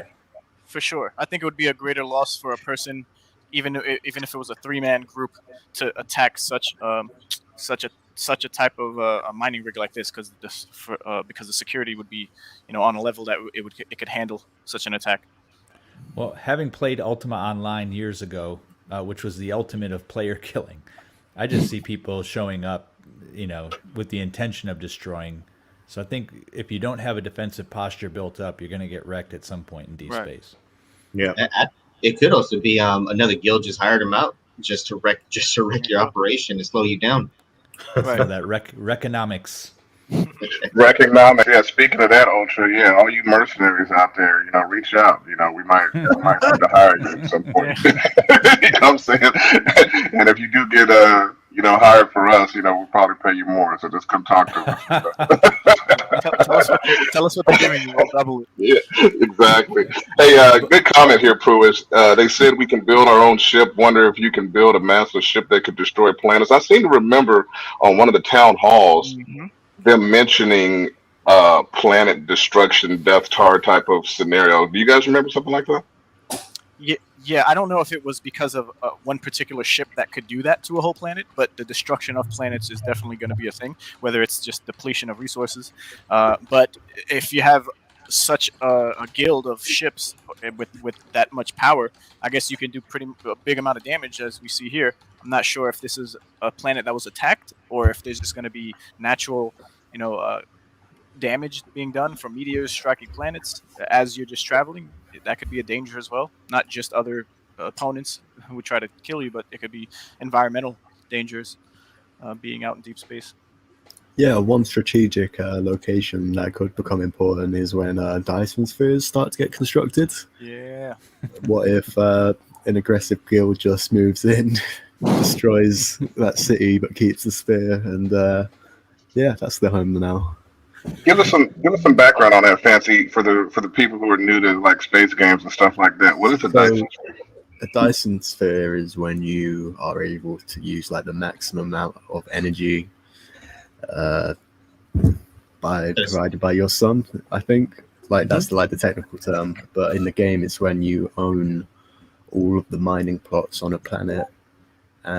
you are allowed to create a Dyson sphere, which is like a jump point. So if you have a Dyson sphere in one side of the solar system and one in the other, you could just use it as like a teleport system. Nice. Yeah, I know Eve Online has some sort of jump system where you can shorten your travel from one point to another. I think the guilds that get to the point where they get a Dyson sphere, and if they can get one in 2 different planetary systems, then I really think you have something, right? Because then you can charge people to go through, or you can ambush the people who shouldn't be going through. Yeah. Or it become like a partnership between 2 different people 2 on different different guilds, sides yeah. of the planet, like solar Yeah. systems. And if one gets like toppled, then they just automatically start working with the other side. And not only that, sucks you for can guy. charge people to go through, right? So if you think about running a There you guild go. and yeah, building yeah. a Without a DAO, doubt. you can charge people to use your jump gate. So I think that's going to be on the list of any major guild. Because it's going to be very, very like resource heavy, I believe, to create one. It will in real life. It will take like a stupid amount of resources, but it's like one of the most efficient possible ways of capturing energy. Right. Yep. So this image that we're looking at here, this actually goes a bit to some of the lore where we see a planet blowing up. This is, I guess, supposed to be a part of, when the cataclysm took place. Oh, I'm not completely up on the lore. I don't know if anyone else is, but supposedly at the very beginning there was this big cataclysm, and that sits at the center of it all. And then the factions kind of this is all out in deep space, and the factions kind of have positioned around it. And so the further you go into deep space, you're going out to find resources and science and technology that's kind of centered around this center. That's kind of my basic understanding of how it works and kind of what we're looking at, what this is supposed to represent. Yeah, I think on the next time we cover Star Atlas, I think we should go poster by poster and just kind of dive into the lore, because I think there's great. a lot there. For sure. And then the pictures have been great. These posters are fantastic. The immersive nature of the posters is amazing. And I just want to call out, it looks like we have a competing guild member in our chat right now. He's already selling his ships to us. So, Welcome. Welcome. I was just gonna bring that up, Banjo. Afia Industries, right? So, are you guys a guild or what's your status? Let us know in the comments or on Twitter or something. Shout out to you guys and good luck out there, man. Yeah, I'm pretty sure they're another guild that we've been seeing in the Discord. One of the more established guilds. Awesome. Our lines are open. Yeah, man, we can get you guys on the show. Maybe that'd be interesting. Go ahead, caller. Yeah, I think that's a good bona fide. I think that's worth saying right now for the people who are listening. When we've done this in a different iteration, we've had guests on. So from other guilds or whatnot, or if you're a developer or a guild member or just a big enthusiast who's really geeking out on the game, reach out to us. We would love to have you guys on. Awesome. That's right. That's we're talking sci-fi, not fantasy games. My bad, guys. Corporation or Clan, right? Clan, right? We're not talking guilds. Sorry about that. This looks like an interesting in this picture here. So you've got a large structure that towers up off of this planet. You see some buildings down below, but then you see this swarm of are these drones? Are they actually is this like a whole team of fighters?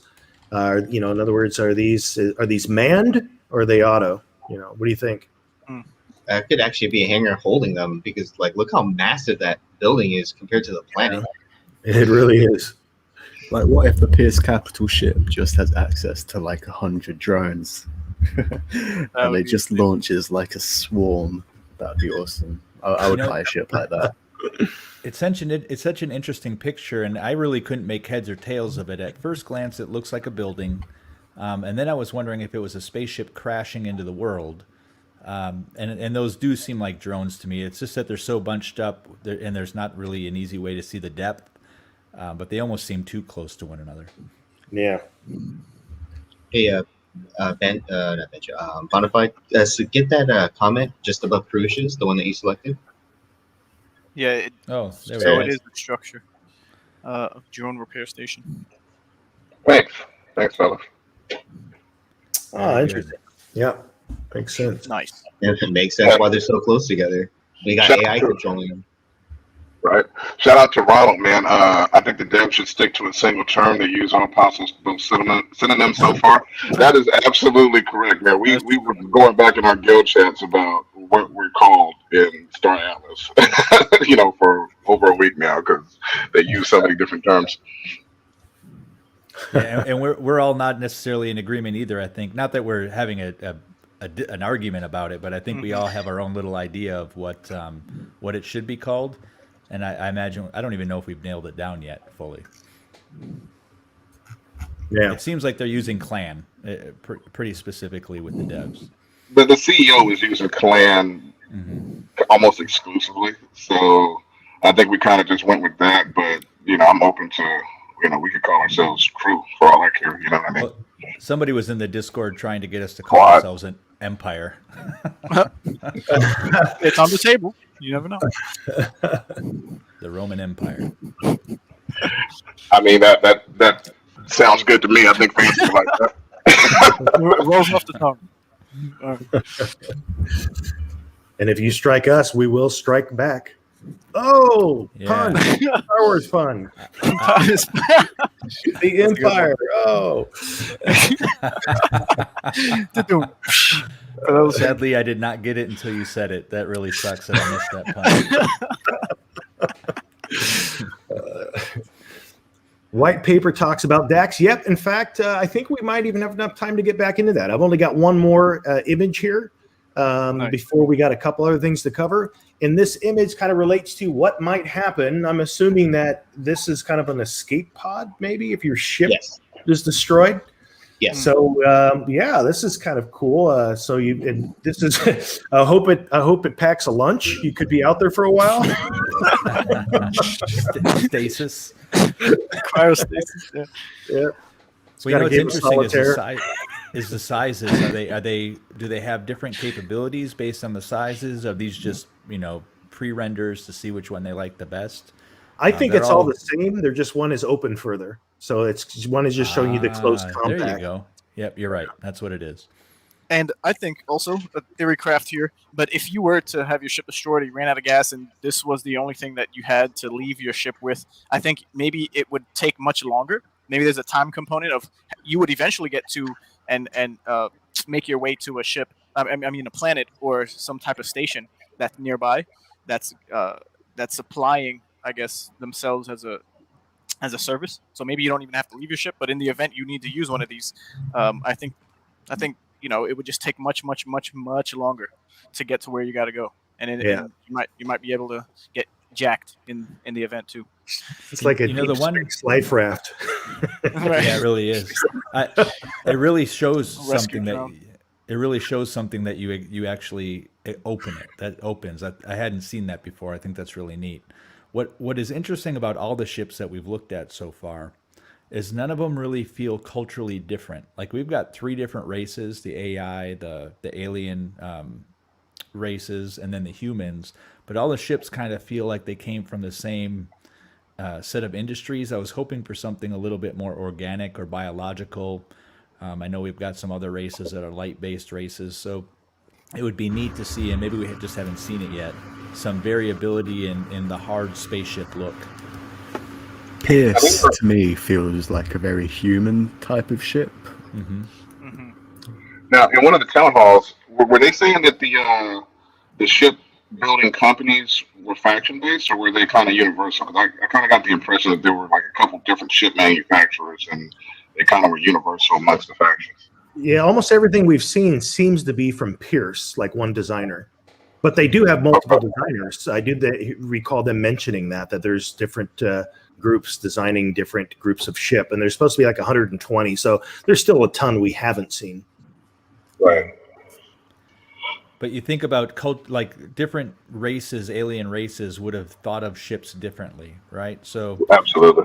if we think about different, I'm just going to speak to like Stargate Atlantis, right? So they had a race that had a biological ship, and when you went inside, you knew it was a biological ship. So the idea that there could be different types of spacefaring craft other than something made out of fuel, you know, and metal and manned the same way would be neat. Yeah.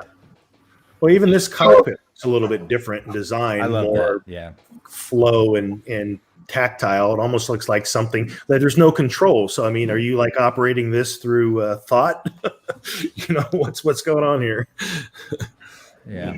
Looks like Afia is pretty engaged on the ship models. They say there are different, the styles are very different, Banjo, and that Rainbow Manufacturer is very different from these that we're showing. So Yeah, it sounds like we're getting some chats that there's some ships that we haven't seen, and I think we're pulling everything just from the normal Star Atlas Discord. So Yeah. if there's other stuff out there that we haven't seen, we're completely open to the idea that we don't know everything yet. Well, this one here, you've got like some very futuristic looks going on, and then you got this woman on her cell phone. Things don't change in the metaverse.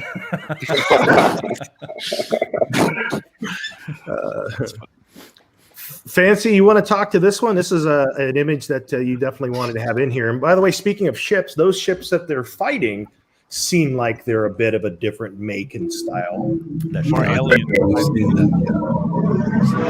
more of a Battlestar Sounds like a ship Galactica. is going by someone's house right now.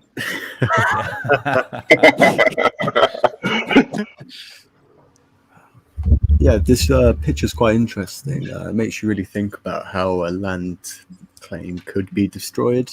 Like, does space combat come down to the planet? Or... Yeah, well, it's really all... I don't know. That's why I like this picture. Just sparked that question. You know, on the Discords, they were talking about, well, is this something that's just resting in the clouds or is it on the ground? I think that looks like drones, almost like a Battlestar Galactica drone attacking something that's on the ground. That's how I view the picture. Yeah, like if you plan on attacking land, are you going to have to like fill your ships with like bombs instead of like space torpedoes or whatever? Yeah, will there be different types of munitions? I think Ultra said in a Discord chat recently about the different types of ammunitions that would be needed, because you really do need to accomplish different things when you're trying to fight different assets, right? Yeah. Sure. And these mostly look like energy weapons rather than something that's a projectile. No, they said these were ballistics. These are ballistics? Okay. Yeah. And the ships flying above, according to Ronald, they are rainbow ships. So I think he was the last picture he was calling a rainbow ship, the white one. yeah, I'm not sure. When I caught the comment, I'm not sure if he was talking about the last photo with the lady with the cell phone or this one. I'm not sure. So Yeah. don't take my word on that. Yeah, so if this is a battle of sorts, you would think then that this is something taking place in deep space where a ground base is having to protect themselves, because they wouldn't have to do that in the first two zones. So yeah, they're protecting a base and some resources out in the middle of somewhere. Yeah, Ronald was saying that it was the last ship, the Rainbow Cheat. It was the bridge. Right. Okay, gotcha. Wonder if it's called Bifrost. So another aspect of the game, of course, is going to be political, and that's going to be interesting. We don't have the time to get into the tokenomics. We're talking about Atlas or Polis. But what is interesting is that we do see that there is, based on some images like this one here, we can see that there will be some places to have some meetings of some sort where politics are discussed and maybe laws are passed, something along those lines. So this is going to be a whole other component of the game. And imagine that you can have someone that is just, the equivalent of maybe a senator or someone that's their whole role. That's all they do. They don't actually go out and fight in space. They're not mining. They're actually just deeply engaged in politics. So that could be pretty interesting. Yeah, now I've gone from getting those Star Trek vibes to getting Star Wars vibes, and I want the Jedi Council to be able to come in and say their piece at the Senate right here. You know what I mean? Right. They're all dead by now.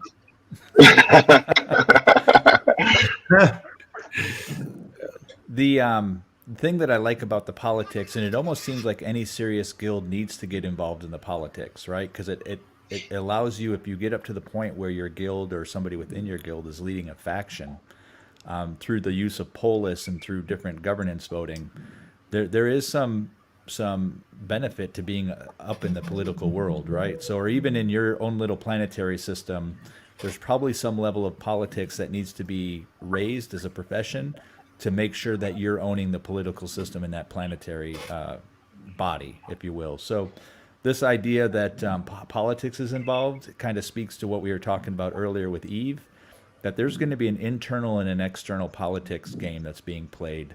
And we're already seeing some of the interplay played. I mean, we're looking at other guilds, how they show up as alliance or strategic competitors. So when that shows up politically in the game, I'm going to be very excited. For sure. Absolutely. Mm-hmm. So on that note, unless anyone has anything else, any thoughts you want to share on politics, how you think it will play out, if it's something you're interested in, any thoughts there? Not at the moment. All right.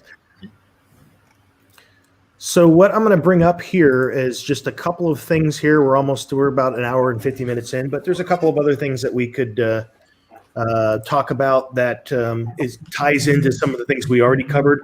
What I mentioned earlier about crews and ships, this is where I found that is within the white paper. Basically, it tells us that all ships contain components and crew members that enhance the features and stats of each ship. So that's pretty cool to be thinking that the ships are gonna have native aptitudes for different gameplay features. That they can be fitted with specific tiered components that enhance the ship's functionality within those professional roles. So, I mean, you have someone that's really focused on engineering, that's going to bring a lot to your ship. And the individual crew members also enhance specific functionalities with their aptitudes that they advance via the university decks. Crew members that are trained together in a university or previously on other ships will buff each other when placed on the ship's crew, and crews continuously build up shared touring duty and receive buffs over time. Matching crews incorrectly can cause debuffs to a ship's performance. So it's really fascinating to think how many different aspects of the game will come into play, where you could have two equal ships. You could have two different guilds or two different crews that are out there doing a space battle or exploring. Same exact NFT, the same amount spent, the same resources, but because of the crews themselves, that could tip the scale in favor of one side. That's pretty cool. Yeah, I'm thinking about what crew I want on my ship, and if I think about the model I'd like to recreate, is like ice pirates, like the ninja robots. I want those guys. I want the jive talking cab driver. I want all the that's who I want on my crew. I want to have fun with it. I think the idea that crew members will hopefully have their level of personality in the game, whether it's real or not real. And I know we've also got this idea of pets that can be crew members of sorts with this Tegu cat. And they have their own perks. I think it's going to be just as fun building out your crew as building out your spaceship. Yep.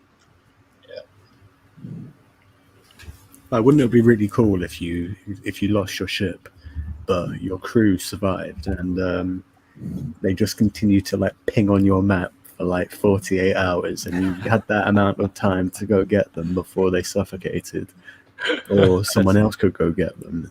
That's very dark, Fancy. There's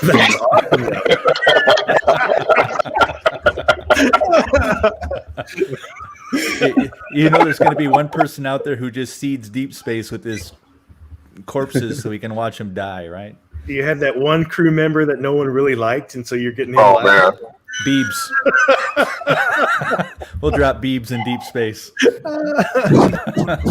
Shout out to my man Beebs. Sleep with one eye open. That's right. One other aspect of gameplay that's pretty in-depth and could probably even have, once we had more information, this could really be an entire episode in and of itself. But that is the professions, man. We saw some professions listed within the Discord itself, but this one here goes into some detail just to give you an idea of all of the different ways that you could just be the guy that's got a refueling tanker, and that's what you focus on, or salvage. There's entrepreneurs, CEO, brokers, bounty hunters, pirates, smugglers, commanders, mercenaries, scientists. Just the level of detail for career choice is just epic, the way that they're looking to focus on this. Don't overlook the janitor. Janitors are important as well. Okay, That's yeah. Yeah, it's quite cool that military commanders there. Like in general, people who have experience leading guilds and like raid groups in other games. That's actually like a skill that you can earn towards now in like these type of MMO blockchain games. Yeah, it's the exact type of people we want in Rome, to be honest. So as I'm reading this, it seems to me that the first half feeds into the second half. So you can be any of those top professions, but within a ship, you can also have like a sub profession. Are you guys reading that the same way? Yeah, I am. Yeah. I think that's where you can see the incompatible crew, where you have that military general or military commander and then trying to run pirates or smugglers. They're not going to listen. They don't care. Yeah. Or you got the smuggler, but you can also be a smuggle cargo foreman. So talk about organized crime. I've actually seen stuff like that, Fancy, as far as like military commander and stuff in other games where, you know, if you had a certain number of people with you, like following you in PvP, then you would get that buff, and then you could kind of focus that buff to give a buff back to your guys. So you would maybe up their defense or up their attack ability or whatever, their movement speed based off of what you as the commander wanted to focus on. So that's a cool concept I've seen before. I wonder how they're gonna play that out. There's too many. I see so many that I want to do that I don't think I'll be able to specialize heavily as I want to. Well, what's kind of cool about that, because I mean, I'm sure many of you have done the same, like in past games where you might play in a fantasy MMORPG, you play a druid for so long, but then you see like, man, that paladin or that warrior looks like that's a fun class. And then at some point you want to go and you want to play that. So the idea that you could at some point change a career that seems more appealing to you, there's just so many different directions you could go if they're really looking to have this wide of a professions landscape. Speaking to that, Jesse, I hope that you can do it all on one character, because I know I'm guilty of that. You used the example of a druid. I remember World of Warcraft. I had way too many alts and way too many MMOs. I don't want to do that anymore. I'd rather have them all on one character and be able to put that time into one, account or whatever. Right. And I think the other thing that'll be interesting about the professions is I'm assuming that these will be NFTs. Can you rank up a profession, and then when you want to change careers, can you sell that NFT to somebody else and then pick up another one and start there? And is it going to be a badge? Because I see pilot here, and as we know, as we'll in later episodes get into the, as you mentioned, the posters and the rewards that come with it, pilot is one of the badges, I guess, that you can get there. So maybe that's how it works. So maybe Bonafide, if you're a CEO, but you also want to be a scientist, maybe that's something you can earn as a badge to be able to gain that skill in addition to it. And then it's just a matter of where do you want to invest your time and energy, because you can try and do it all, but you're going to be kind of mediocre at trying to do all of them rather than putting your focus. At least that's how I see it maybe playing out. If I look at the poster rewards, I think that what the pieces at the bottom are licenses, because specifically there's a pilot's license, there's a captain's license.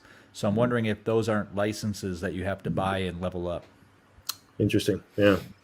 I got to give a shout out to my man Derek, shouting out the Druid Council. He was in one of my World of Warcraft guilds over 10 years ago now.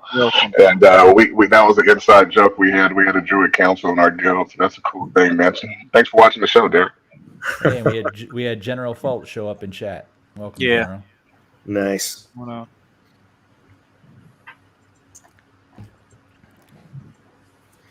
Any other thoughts on professions here? We're right about the 2-hour mark at the top of the hour. What do you guys think? Anything that I know this has just been a high level overview, just kind of us digging in. There's so much to cover. We could do an entire episode on the economics, on the tokenomics, everything from as someone mentioned DAX earlier. We didn't have a chance to get into the decentralized autonomous corporations and what that could mean. There's just so much. This is a 40-page white paper, and each section itself is a topic of discussion. But just here for this one, we're already at the 2-hour mark. So anything that you guys want to include as some final thoughts or some final things to talk about? I think I'll give my final thoughts, and it speaks specifically to the white paper. And this goes out to Star Atlas as a dev team, and also any other dev teams who might be watching this or hearing about it. These are the types of documents that keep people energized about your game, right? So if it wasn't for this white paper, I don't know that we would be here right now talking about this. It really is what drew us in and made us see the vision of what's possible. And then that led into the town halls and the dev team being so approachable and just allowing any question to be asked on their town halls. So when you've got that piece kind of showing us where our money and our vision and our free time, our entertainment time might go, that speaks a lot for people coming into a community. And I think once they release this little movie that they're doing in August and it gets a broader audience, we're just going to see people flood into this space. Oh yeah. Yeah, my final thoughts are to the community is, as Jesse mentioned, there are so many topics. We have so much information on Star Atlas that it's not going to be, one podcast. It's not going to be even covered in a few podcasts. I don't think so.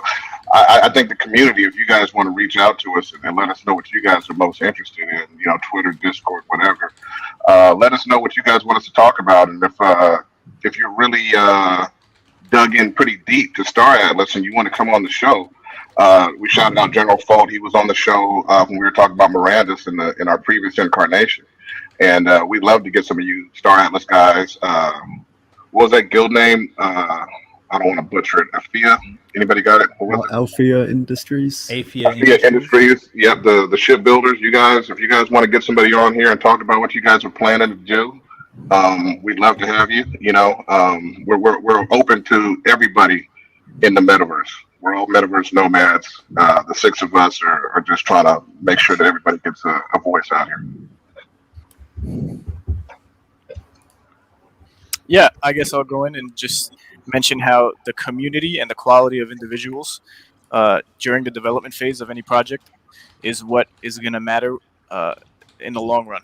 Although there'll be an influx and dilution of what the quality might be as the game grows, I just feel like with this white paper, it congregates everybody and to be focused on ultimately what the game can be, whether you're in a larger community as a clan or having a more sophisticated organization that's a decentralized one. So as a DAC or a DAO. So kudos to the team. You guys are doing a great job, as every other company out there is doing. It's definitely new territory, and we all look forward to it. So to next month. Cheers. Yeah, I just want to also add that's like what everyone else here is just that white paper. If you have a chance and you're interested in Star Atlas, read that white paper. It is so much information. We barely scratched the surface. And then once you're good to go on that, watch the town halls.